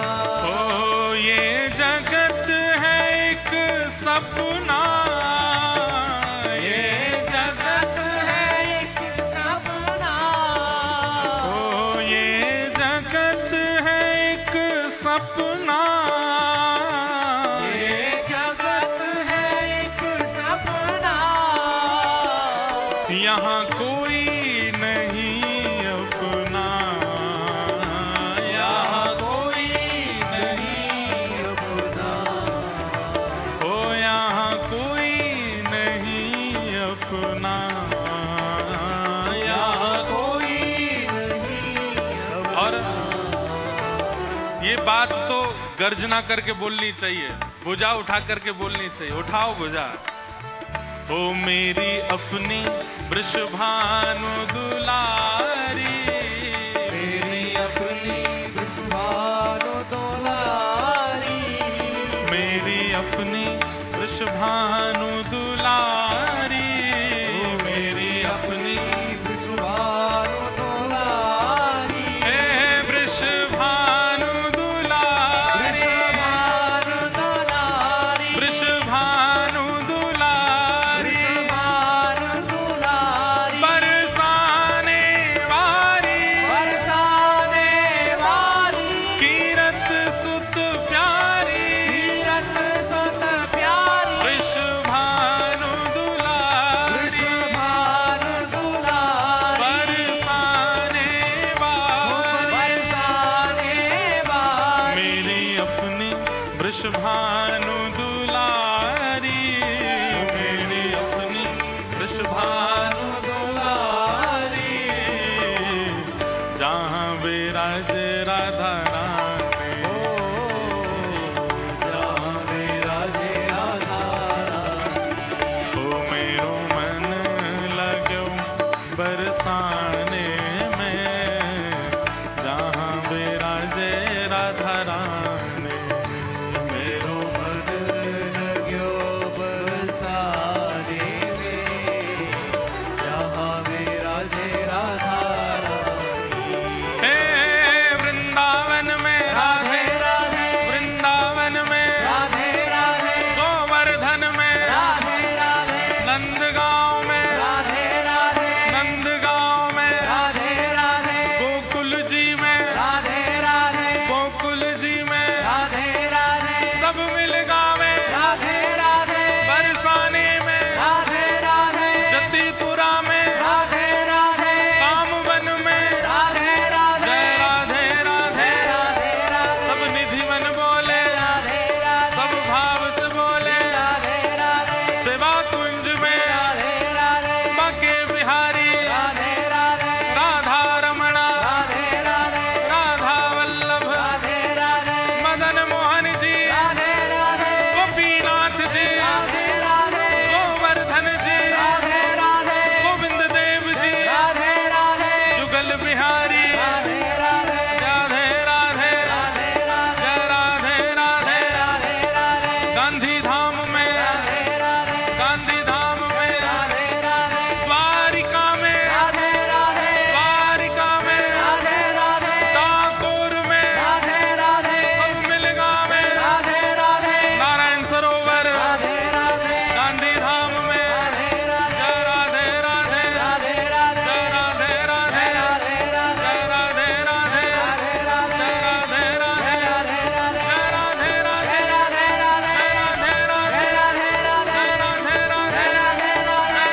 क्यों करते हैं हम राधे राधे कीर्तन, और ये सब भजन कीर्तन का आवश्यकता क्यों है?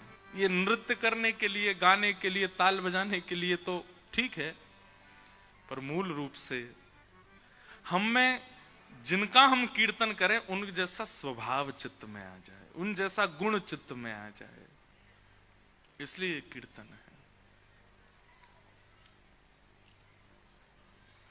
ऐसी हमारी किशोरी जी भोली हैं, सीधी हैं, सरल हैं, सहज हैं, और सब सखियां बचाती रहती हैं। ठाकुर जी फिर भी अपनी चतुराई से, अपनी लीलाओं से किशोरी जी के, अच्छा इससे करते क्या है ठाकुर जी? कोई किशोरी जी का, बल्कि हम सब के बीच इन लीलाओं के द्वारा ठाकुर जी प्रकट कर रहे हैं कि कैसी किशोरी जी भोली हैं और आप कितने निष्ठुर होकर उनको पाना चाहते हो, कैसे पाओगे? उनके लिए तो वैसा ही सरल बनना पड़ेगा, सहज बनना पड़ेगा। हम लोग बहुत कठोर हृदय वाले हैं बंधुओं, हम कैसे पाएंगे उनको? इसलिए लीलाएं गवा रहे हैं ठाकुर जी आचार्यों के मुख से, कि इन लीलाओं को सुन के आपके चिंतन में ये भाव आवे कि इतनी सरल, सहज और ऐसे स्वभाव वाली हमें कैसे मिलेंगी। आज गदाधर पंडित पर कृपा हुई और श्रीजीव गोस्वामी पाद ने उनको आज्ञा कर दी, जाओ अब क्या करना है? बोले वृंदावन में ही रहो और नित्य एक नियम का पालन करो। बोले क्या? चाहे लोग आवे चाहे ना आवे, तुम रोज कथा सुनाया करो, क्योंकि तुम्हारी वाणी में ये सामर्थ्य है, तुम्हारी वाणी में साक्षात श्री युगल सरकार विराज रहे हैं। तुम्हारी वाणी को जो सुनेगा उसके चित्त में, अगर वो जरा भी प्रेम रस का आदि हुआ होगा तो उसके चित्त में प्रेम प्रकट हो जाएगा। भाई जिस भूमि पर जरा सी भी, जो ऐसी भूमियां होती है ना कि एक बीज भी गलती से पड़ जाए तुरंत उपज जाता है, हम लोग तो बंजर हो चुके हैं। हमारे अंदर तो कितने रस डाल दो, कितने कथा सुना दो, कुछ नहीं फर्क पड़ता। पर उपजाऊ कई ऐसे होते हैं, वो बड़े उपजाऊ होते हैं, उनका हृदय, उनकी बुद्धि ऐसी उपजाऊ होती है कि वो जरा सी बात सुन लें आचार्यों की तो उससे कल्याण हो जाता है। और कई ऐसे बंजर होते हैं, उनको खूब मार पीट के सुनाते रहो फिर भी नहीं सुधरते, अपने स्थिति और अपने व्यवहार से कभी बाज नहीं आते। उपजाऊ बनिए, आचार्य कहें और तुरंत वो क्रिया हो जाए। और उन सब के लिए कथा सुनो, उन सब के लिए नाम जप करो, उन सब के लिए नियम बनाओ, उन सब के लिए तीर्थ जाओ, धाम में जाओ, नाम का आश्रय, लीला का आश्रय, धाम का आश्रय, रसिकों की शीत प्रसादी का आश्रय, कितने आश्रय हैं। उनसे कह दिया कि जाओ अब तुम रोज कथा सुनाया करो, लोग आवे ना आवे इससे तुमको चिंता नहीं होनी चाहिए, कथा सुनाओ।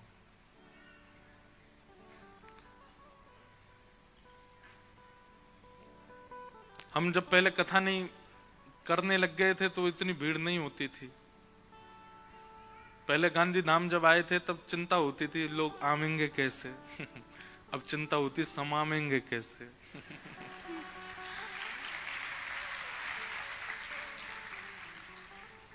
अब तो देखो कहाँ बेचारे बाहर खड़े हैं, कोई बाहर से कह रहे हैं दिखा दो भीतर, कोई कह गेट ही खोल दो आवाज ही आती रहेगी क्योंकि कभी इसी उद्देश्य से कथा करी नहीं कि लोग सुने, भीड़ आवे। और जब उद्देश्य आपका वो नहीं होता, कुछ और होता है, तो ठाकुर जी वो सब दे देते हैं, ठाकुर जी सब अनुग्रह कर देते हैं। उद्देश्य अपना कुछ और है, उद्देश्य अपना कुछ और मानिए। अच्छा एक बात हम पहले कह दें, बिना उद्देश्य के भजन मार्ग में मत आइए, उद्देश्य तो रखो। मुझे कुछ नहीं चाहिए, यह भी एक उद्देश्य है, इस उद्देश्य से भी सही भजन करो। मुझे ठाकुर जी से कुछ नहीं चाहिए, मुझे उनसे कुछ कामना ही नहीं है, यह भी तो एक उद्देश्य है। इसी उद्देश्य का नित्य चिंतन करके नाम जप करो। उद्देश्य तो होना चाहिए, पर वो संसार के इच्छाओं की पूर्ति वाला नहीं होना चाहिए बस। तो गदाधर जी को आज्ञा कर दी, अब तुम रोज कथा किया करो, क्योंकि तुम्हारी वाणी इतनी श्रेष्ठ है, तुम्हारी वाणी में साक्षात प्रिया प्रियतम विराज रहे हैं, तुम्हारी वाणी कोई सुनेगा, गलती से उसके कान में पड़ेगा, अगर वो उपजाऊ होगा तो उसके अंदर प्रेम रस प्रकट हो जाएगा। और गुरु आज्ञा मान ली, कह दिया सब छोड़ो, वृंदावन बस जाओ और नित्य ठाकुर जी का यश गाया करो।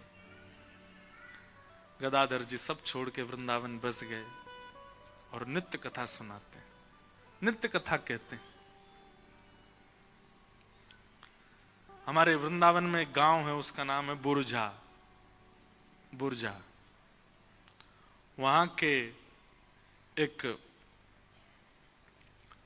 व्यक्ति, उन्होंने अपने जीवन में ऐसा कोई पाप नहीं था जो नहीं किया था, सब किया, खाने का हो, पीने का हो, देखने का हो, स्पर्श का हो, सारे पाप किए। लेकिन गदाधर पंडित जी की जो वाणी थी वो इतनी प्रचलित हो गई वृंदावन में, इतनी संख्या में लोग उनकी कथा सुनने जाते थे, इतनी भीड़ होती थी उनके प्रवचन को सुनने के लिए, सब जगह यश फैलने लगा।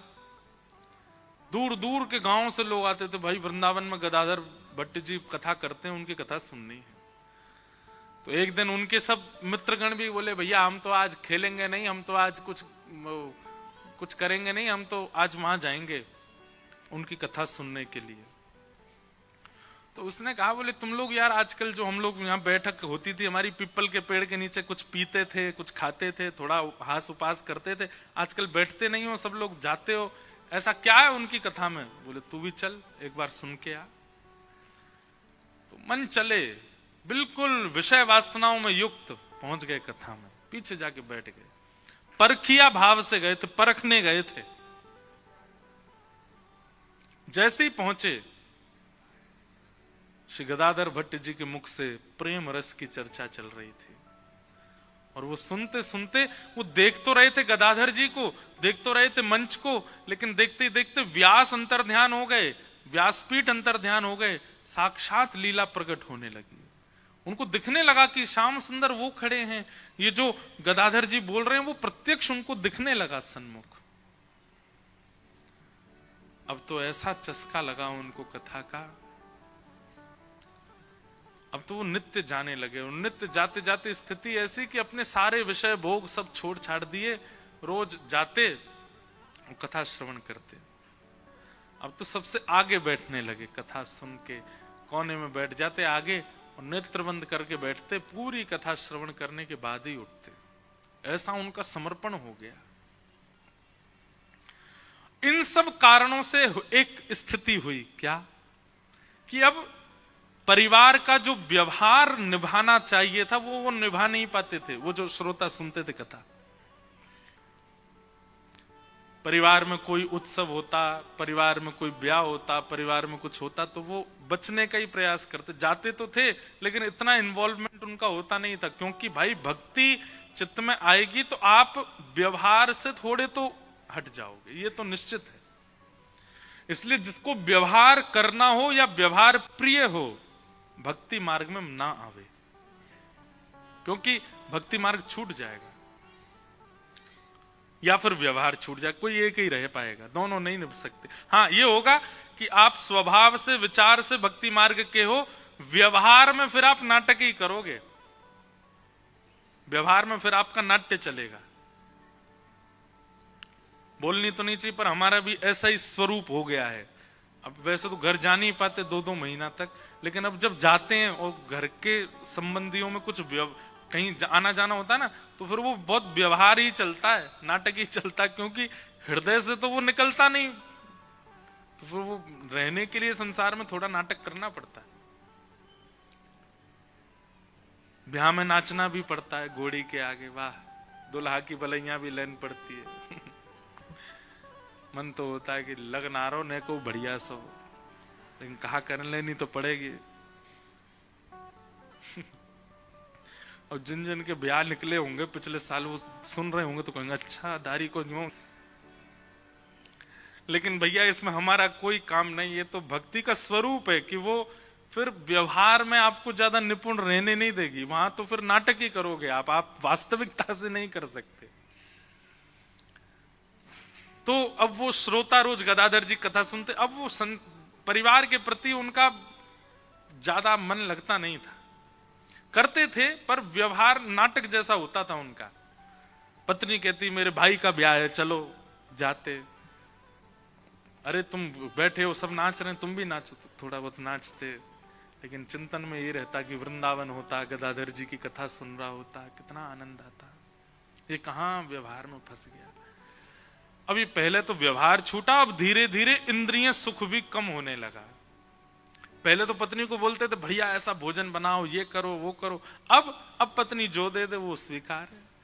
पत्नी जानबूझ करके ऐसा करती, कभी कभी नमक ही नहीं डालती कि बोले कि नमक डालो। वो देखती है कि पूरी थाली साफ हो गई, पा लिया, बोले ही नहीं एक बार भी।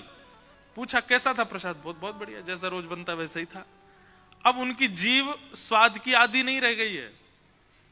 पत्नी पहले से विचार करके रखती, आज ही आएंगे, इनसे लड़ूंगी जबरदस्ती, लड़ाई हो किसी बात पे। बहुत दिन हो गए लड़ाई नहीं हुई है घर में, ये भी एक चिंता का विषय हो जाता। अब लड़ते नहीं है हमसे, आए तो लड़ने लगी किसी बात पर। देवी तुम क्या चाहती हो ये बताओ। बोले मैं चाहती हूं तुम ऐसे इतने बजे सो जाया करो, इतने बजे उठा करो, इतने बजे नहा लिया करो, मुझे इतने पैसे दे दिया करो। ये सब नियम लिख लिया उन्होंने। ठीक है, रोज ऐसा ही होगा, इतने बजे उठ जाऊंगा, इतने बजे सो जाऊंगा, तुमको जो चाहिए वो दे दूंगा। पत्नी बोली ये क्या हो रहा है। इसके साथ साथ कई निज जो दंपति जीवन में आवश्यकताएं होती हैं उनसे भी वो विमुख होने लगे। पत्नी स्पर्श से भी दूर रहने लगे। ज्यादा व्यवहार में अब उनकी इच्छा रुचि नहीं थी। पत्नी लड़ती तो कहते परिवार है, बालक बड़े हो गए, अब तुम भी भजन करो हम भी भजन करें। लेकिन पत्नी ने सोचा ये सब हुआ तब से जब से ये गदाधर पंडित की कथा सुनने लगे। इसने मेरा पूरा घर सर्वनाश कर दिया। या पंडित जी को तो मैं बताऊंगी, जो मुझे मिले तो। और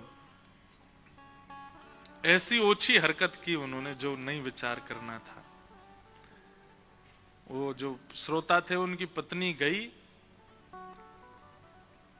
और उसने कहा कि अगर गदाधर पंडित के ऊपर कोई कलंक लग जाए भरी सभा में, मेरा पति वो देख ले तो इसके मन से उनके प्रति श्रद्धा खत्म हो जाएगी और हमारा जीवन जो है वो फिर पहले जैसा हो जाएगा। संसार बड़ा विचित्र है। बहुत व्यसनी अगर हो जाए परिवार का कोई व्यक्ति तो भी चिंता में रहते हैं।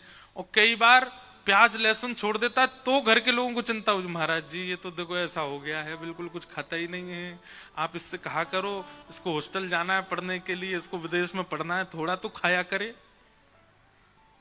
ऐसे जब ये इस प्रकार की बात लेके जब आप विश्वास नहीं मानेंगे, ऐसी बातें लेके भी आते हैं माता पिता, महाराज जी बहुत सुधर गई है, इसको समझाओ। मैंने वाह सुधरना टेंशन का काम है। मैंने कैसे सुधर गई है? पूरी हम घर के लोग 2 बजे सोते हैं, 4 बजे उठ जाती है। ये 4 बजे उठ करके स्नान ध्यान करके अपने गोपाल जी को सजाएगी, इत्र लगाएगी, माला पहनाएगी, वो सब करेगी। पूरे घर का रसोई में भोजन बनता है, इसका अलग से स्टोव रखा, वहां बनाती है, अपना बिना प्याज लहसुन का खाती है। घर में रिश्तेदार आते हैं, नातेदार आते हैं, मित्रगण सब कहते हैं ये क्या चल रहा है, किस किस को उत्तर दें हम। मैंने कहा वाह। मैंने कहा रात में पी के नाली में पड़ी होती, मैंने कहा तब उत्तर देना आपको भारी नहीं पड़ता? सुबह उठ करके ठाकुर जी की सेवा कर रही तो इसमें उत्तर देना आपके लिए भारी पड़ रहा है? यही तो कलिकाल है। कलयुग में किसी समय में व्यसनी होना चिंता का विषय होता था, ये कलिकाल है कि आज सुधरा होना एक बहुत चिंता का विषय। जो बच्चे जल्दी सो जाते हैं, जल्दी उठ जाते हैं, बाहर का कुछ खाते पीते नहीं, बहुत संयम से जीवन जीते हैं, ज्यादा टेंशन लेते नहीं, अपना पढ़ाई करना, काम से काम रखना, भजन करना, कथा सुनना, ऐसे लोगों के मित्र ही नहीं होते, ऐसे बच्चों के सखा ही नहीं होते। कॉलेज में, यूनिवर्सिटी में अगर बच्चा पहले ही बोल दे, हॉस्टल में रहने वाला, मैं तो बच्चे आते रहते ना इसलिए मुझे पता है, अगर वो पहले ही बोलते मैं तो भैया सुबह 4 बजे उठ जाऊंगा, उस बच्चे के साथ रूम शेयर नहीं करते लोग। ये 4 बजे उठ जाएगा, हम क्या करेंगे फिर? भाई रात में पार्टी होगी, थोड़ी थोड़ी पिएंगे, मैं तो नहीं पीता। तो सुन, एक काम कर, पिताजी से कह के दूसरे सेक्शन में एडमिशन करवा अपना, हमारे संग मत रहे। भाई तेरे संग कैसे रहेंगे हम? ऐसा हो गया है स्वरूप। ये कलयुग नहीं है तो क्या है कि आज सुधरा हुआ होना एक शाप के समान है। श्रोता की पत्नी गई, बोले क्या करूं, ये पंडित जी पे कलंक लगे भरी सभा में, वो मेरा पति देख ले। तभी उन्होंने एक मार्ग में कोई भिक्षा मांगने वाली, भीख मांगने वाली एक महिला बैठी थी, उसके पास गए। बोले तेरे घर में कौन कौन है? बोले पति है। पति क्या करते हैं? वो कुछ नहीं करते, पड़े रहते हैं घर में, पीते हैं, खाते हैं। मैं भीख मांगती हूँ, जो मिल जाता उससे घर चलाती हूँ। बालक बच्चे तेरे? एक बेटा है, गर्भवती हूं, एक होने वाला है। वो जरूरत होगी पैसों की, बहुत जरूरत है, मैं क्या करूं? बोले गर्भ में तेरे बालक है, ये भी जन्म लेगा और एक सदस्य बढ़ जाएगा, घर में कैसे खाओगे तुम लोग? बोले बहुत चिंता होती, कभी कभी तो मन होता प्राण त्याग दूं। तो महिला बोली मैं तुझे अगर कुछ धन दे दूं तो मेरा एक काम करेगी? बोले क्या काम? वो लोग गदाधर पंडित कथा करते हैं। बोले हाँ, वो तो बड़े प्रसिद्ध हैं, उनका बहुत नाम है वृंदावन में। बोले उनकी कथा के बीच में जाके तुझे हल्ला करना है और ये कहना है कि तेरे गर्भ में जो बालक है वो उनका है, उनके ऊपर कलंक लगाना, और इसके बदले में तुझे इतना धन दूंगी कि तेरे घर में सब आनंद होगा। मरता क्या नहीं करता, व्यक्ति के ऊपर जब मृत्यु मंडराती है तो वो सब करने पे आदी हो जाता है। उसकी उस दुर्बलता का दुरुपयोग किया एक महात्मा के ऊपर, एक संत के ऊपर, एक वैष्णव के ऊपर।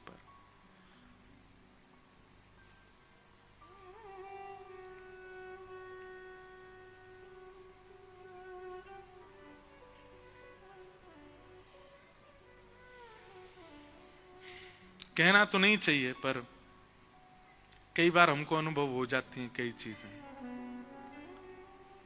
कथाओं में आए हुए श्रोताओं के प्रति वैष्णव भाव ही रखते हैं कि सब वैष्णव हैं, इनके प्रति कभी कोई दोष बुद्धि नहीं आती। एक एक व्यक्ति पीछे बैठा खड़ा व्यक्ति भी हमको चिंता देता है कि यार ये खड़ा क्यों, इसको भी स्थान मिल जाए, बैठ जाए।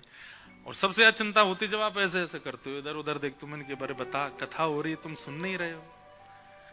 लेकिन कई लोगों की विचारधारा बड़ी विचित्र होती है। एक बार हम ऐसे रेलिंग लगी थी, सब लोग मिल रहे थे, तो हम सबके हाथ कह रहे हमारा जी हाथ मिलाओ, सबसे हाथ मिला रहे। लाल जी ने ऐसी रक्षा की, एक बालक यहाँ ब्लेड लगाए बैठा था, हाथ मिलाए तो खींचूं, वो पता चल गया, दिख गया, वो भाग गया, कुछ कहा नहीं उसको।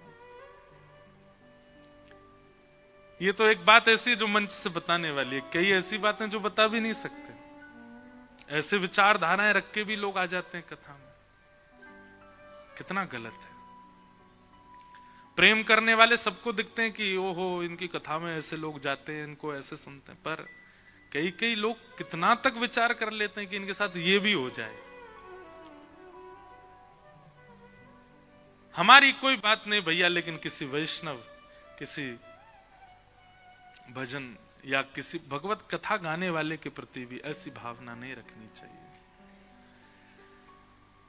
श्री गदाधर पंडित जी कथा कर रहे थे, वैष्णव जन बैठ करके सुन रहे थे, मंत्र मुग्ध होकर के श्रवण कर रहे थे। कई लोग तो पूर्ण रूपेण उनके प्रति तत्पर थे, और कई लोग उनका यश सुनकर के पहली बार सुनने आए थे।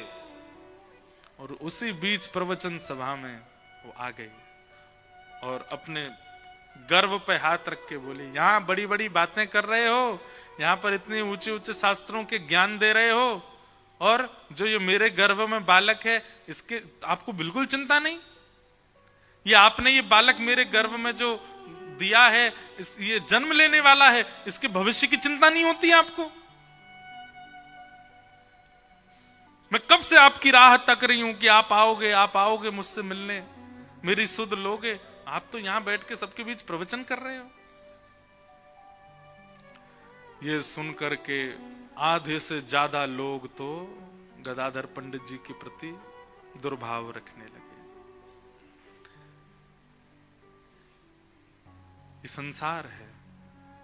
हम लोग कान के बहुत कच्चे होते हैं। जिस व्यक्ति के प्रति हमारा समर्पण भाव है, उसके प्रति अगर कोई एक व्यक्ति भी कुछ गलत बात बोल दे तो हमको विश्वास करने में देर नहीं लगती है। 2 मिनट में हमारे चिंतन में आ जाता है कि ये ऐसा ही होगा। आधे से ज्यादा लोग तो वहां से राम राम राम राम कह के जाने लगे, लेकिन कुछ लोग थे जो बहुत दिनों से सत्संग कर रहे थे, उनको विश्वास था कि नहीं, ऐसा हो नहीं सकता। ये गदाधर पंडित जी, हम इनकी वाणी से हमारे चित्त में कृष्ण आए हैं, इनकी वजह से हमको वृंदावन मिला है, इनकी वजह से हमको श्यामा श्याम का अनुभव हुआ है, ये ऐसा नहीं कर सकते।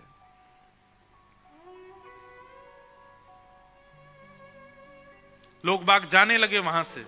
अरे चलो, कहां हम चले आए, बहुत नाम सुना था इनका, इनके ये खुद ऐसे हैं, ये खुद के काम ऐसे चल रहे हैं। बताओ, एक बेचारी भीख मांगने वाली को जो है इन्होंने उसका दुरुपयोग किया। जो सामने बैठे थे वो सब तो लड़ने को और झगड़ने को आतुर हुए, उसको पकड़ करके कुछ कहना। गदाधर पंडित जी बोले, मेरी सौगंध है, सब बैठे रहो, कोई नहीं उठे, जिसको जाना है वो चला जाए, पर तुम लोग जो मेरी कथा श्रवण नित्य करते हो, तुमसे मेरी सौगंध, बैठे रहो, कोई नहीं उठेगा। और वो बोलती जा रही है पीछे खड़ी खड़ी, और यहां सब श्रोताओं के नेत्र सजल हो रहे हैं। उनको विश्वास ही नहीं हो रहा है कि ये हो सकता है। वो क्या क्या बोले जा रही है। और उन्हीं श्रोताओं में बैठे थे वो जिनकी पत्नी ने ये करवाया। गदाधर पंडित जी बोले, जब वो शांत हो गई, बोले, तुम क्यों चिंता करती हो? अरे मैं तो तुम्हारी कब से प्रतीक्षा कर रहा था। और ये बात सुन के तो श्रोता और जो जिनमें श्रद्धा थी उनमें से भी आधे उठ के चले गए। बोले, ओ, इनने किया ही है ऐसा। लेकिन आधों को अब भी भरोसा था कि ये झूठ बोल रहा है, इन्होंने ऐसा किया नहीं। और तुम चिंता क्यों करती हो? जिसने अन्न दिया, जिसने श्वास दी, जिसने नेत्र दिए, जिसने कान दिए, जिसने हाथ दिए, पैर दिए, वो खाने को भी देगा। अरे विश्वास करो, श्याम सुंदर सबकी झोली भरते हैं, तू चिंता मत कर। और तूने भोजन किया कि नहीं किया आज? चल रोटी खा ले।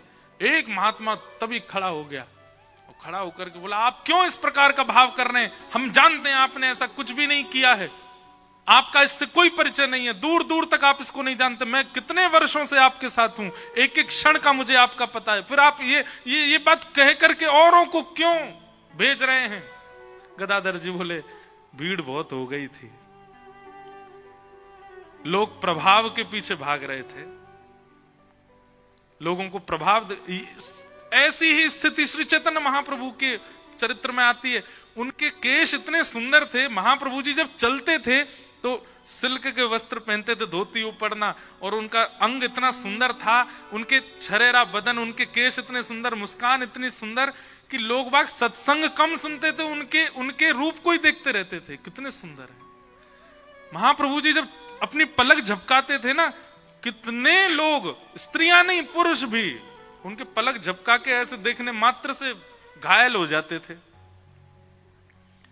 महाप्रभु जी के साथ जब खूब भीड़ हो गई, चारों तरफ भीड़ ही भीड़, जहां से निकल जाए वहां आदमी आदमी है। एक दिन महाप्रभु जी ने विचार किया, क्या वास्तव में मेरे वचनों से ये सब लोग आकर्षित हैं? नहीं, मेरे वस्त्रों से। और उसी दिन बिन बताए रात्रि में ही अपने केश निकाल दिए। और दूसरे दिन जब महाप्रभु जी आए और जैसे प्रवचन करने लगे, आधी जनता तो उसी समय उठ के चली गई। क्यों? जिन केसों पे हम बारी बारी जा रहे थे वो तो निकाल दिए इन्होंने, अब क्या करना। आधे तब चले गए, फिर उन्होंने विरक्त वेश धारण किया, आधे तब चले गए, फिर जो रह गए शेष, बोले हाँ, ये प्रभाव पर नहीं, ये स्वभाव से आए थे पास, अब तुम मेरे संग रहो। तो गदाधर पंडित जी भी यही बोले, तुम क्यों इतना नाराज हो रहे हो? भीड़ बहुत हो गई थी, प्रभाव बहुत ज्यादा हो गया था, और कहीं ना कहीं इतना पुजवाना, इतना पूजना, इतना प्रभाव कभी कभी भक्ति में विघ्न डालता है। ये भी होना जरूरी था, बैठ जाओ। और कुछ और बचे थे, गदाधर जी को तो पता था कि मेरा असली श्रोता कौन है, वो देख लिया उन्होंने, बोले हाँ, अब ये प्योर बच्चे हैं, अब ये मुझे छोड़ के जाने वालों में से नहीं है, तब उसको बुलाया, बोले तू जो कहेगी हम देंगे, तेरे को अन्न देंगे, धन देंगे, वस्त्र देंगे, तू बस बता किसने कहा यहां आकर के ऐसा बोलना है। गदाधर जी नहीं बोले, किसी ने उसको बुला के पूछा। जब वो नहीं मानी तो फिर उसको थोड़ा रोष करके पूछा, बोले बता किसने कहा, हम तुझे नहीं तो निकाल देंगे। और बोला कुछ थोड़ा, गदाधर जी बोले नहीं कुछ मत कहो। बोले नहीं आप पूछने तो दीजिए। तब उसने बताया, बोले बुर्जा गांव में वो आपके ही श्रोता हैं, ये बैठे यहाँ पे बैठे हैं, इनकी पत्नी ने मुझे धन दिया था कि आके ऐसा बोलो। जैसे ही उन्होंने सुना, सुन करके वो तो क्रोध में भर गए, आंखें लाल पड़ गई, अपनी पत्नी को मारने के लिए जाने लगे। गदाधर पंडित जी ने तुरंत कहा, मेरी कथा अगर सुनी है, सुन करके एक बार भी यदि तुझे श्याम श्यामा के नित्य लीला का अनुभव हुआ हो तो वहीं बैठ जाओ। मेरे तेरे चाहने से कुछ नहीं होता वत्स। मैंने कहा ना, मुझे बहुत प्रभाव मिल गया था, मुझे इसको घटाना था, इसलिए मैं तो प्रार्थना करता था ठाकुर जी इतना यश मत दिलाओ। और ठाकुर जी ने ये लीला करके कर दिया। तुझे सौगंध है, अगर तुझे कथा से एक बार भी प्रिया प्रियतम का अनुभव हुआ हो तो ये घटना, ऐसा नहीं करना। बैठ गए, ये स्वभाव। फिर उसके बाद में उनकी पत्नी ने भी आकर के क्षमा याचना की, कान पकड़े। ऐसा होता है एक वैष्णव का, वृंदावन को भजने वाले का जीवन। वो ऐसी प्रवृत्ति, ऐसे स्वभाव में प्रवेश कर जाता है। और हम चाहते हैं कि हम पर प्रियालाल जी कृपा हो, श्री राधा राधा रटके हमको वृंदावन मिल जाए, आदि आदि सब। ये भैया सप्तनिधियों का पद, ये कोई केवल भजन नहीं है, कोई संगीत नहीं है, कोई यहाँ कल आप सबके बीच बैठ करके जो वीडियो बनाई गई, ये कोई प्रभाव का, एक एक को जो ठाकुर जी मिले हैं ऐसा त्याग उनके जीवन में है। हम कहते हैं रूप गोस्वामी प्रकट कियो राधा गोविंद रूप निधान, कहने में हमको 2 क्षण लगता, पर रूप गोस्वामी का त्याग सुनेंगे आप, ऐसे ही नहीं मिल गए उनको ठाकुर जी। श्री गोपाल भट्ट की हृदय वेदना प्रगट्यो शाले ग्राम। मैं तो सौभाग्यशाली मानता हूं कि मेरे चित्त में ये शब्द आ गए और मैंने गा दिया, और इसके लिए मैं सदा ऋणी रहूंगा। आपको भी रहना चाहिए कि हम गाते हैं, हम भजते हैं इन सप्तनिधियों को और इनके आचार्यों को। कल जो आप यहां पे वीडियो देख रहे थे, उसमें कोई एक्टर नहीं थे, 2-3 थे जो उनको एक्टर क्योंकि मैंने पहले ही कह दिया था कि भाई ये आचार्यों का स्वरूप निभाने वाला व्यक्ति व्यसनी नहीं होना चाहिए। वैसे तो व्यसन सब लोगों में आ जाता, पर कुछ कला करने वालों में ज्यादा ही आ जाता है। अधिकतर उनमें से वृंदावन के ही हैं, और कितनों ने तो ये कहा था कि भाई सिर पे वो बांध देंगे, क्या कहते हैं वो, कुछ अलग से लगाएंगे ताकि बिना केश के दिखें। सब ने, जिनके भी सिर पर आपको केश नहीं दिख रहे, उन सब के केश थे, केवल इस वीडियो के शूट के लिए उन्होंने अपने केश मुड़वाए कि हमको ये सौभाग्य मिलेगा। और वो बालक सब कथा सुनते हैं, कथा सुनने वाले बालक हैं, कोई जॉब करता है, कोई बिजनेस करता है, कोई कुछ करता है, लेकिन केवल पात्र बन रहे हैं, उनका सौभाग्य मान रहे हैं कि हम रूप गोस्वामी बन रहे हैं, हम सनातन बन रहे हैं, हम ये, तो इतना त्याग भी नहीं कर सकते। मैंने तो उनसे निवेदन किया, मैंने भाई तुम मत करवाओ। मैं पूरी वीडियो में तो नहीं था, पर 1-2 जो थे वो मेरे जानकार थे, मैंने उसको कहा मैं काय को करवा रहे हो, पहन लो ऊपर से, ऐसे लगेगा टकले हो। नहीं महाराज जी, सौभाग्य हमारा कि हमको रूप गोस्वामी मधु पंडित बनने का अवसर मिल रहा है। ऐसे नहीं, इतना भी नहीं कर सकते। केश मुड़वा दिए। मैंने भैया तेरे या त्याग से ठाकुर जी जरूर प्रसन्न भय होंगे, और कभी ना कभी तो देखियो ठाकुर जी निश्चित दर्शन देंगे। इतना त्याग हम गाते हैं जब, तब हमारे चित्त में ये अपने ऊपर प्रश्न आना चाहिए, क्या हम योग्य हैं जो हम सप्तनिधियों को गा रहे हैं? जिन आचार्यों ने इनको पाया, कितना श्रम करके पाया, कितना त्याग करके पाया।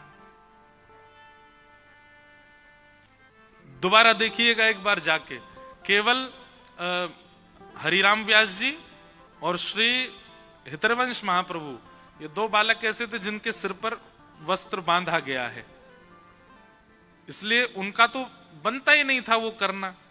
लेकिन बाकी के जितने बालक थे, कई बालक थे, कई वृद्ध भी थे, एक आध रूप गोस्वामी आदि, उन्होंने तो अपने केश मुड़वाए कि हमको ये पात्र बनने का अवसर मिल रहा है।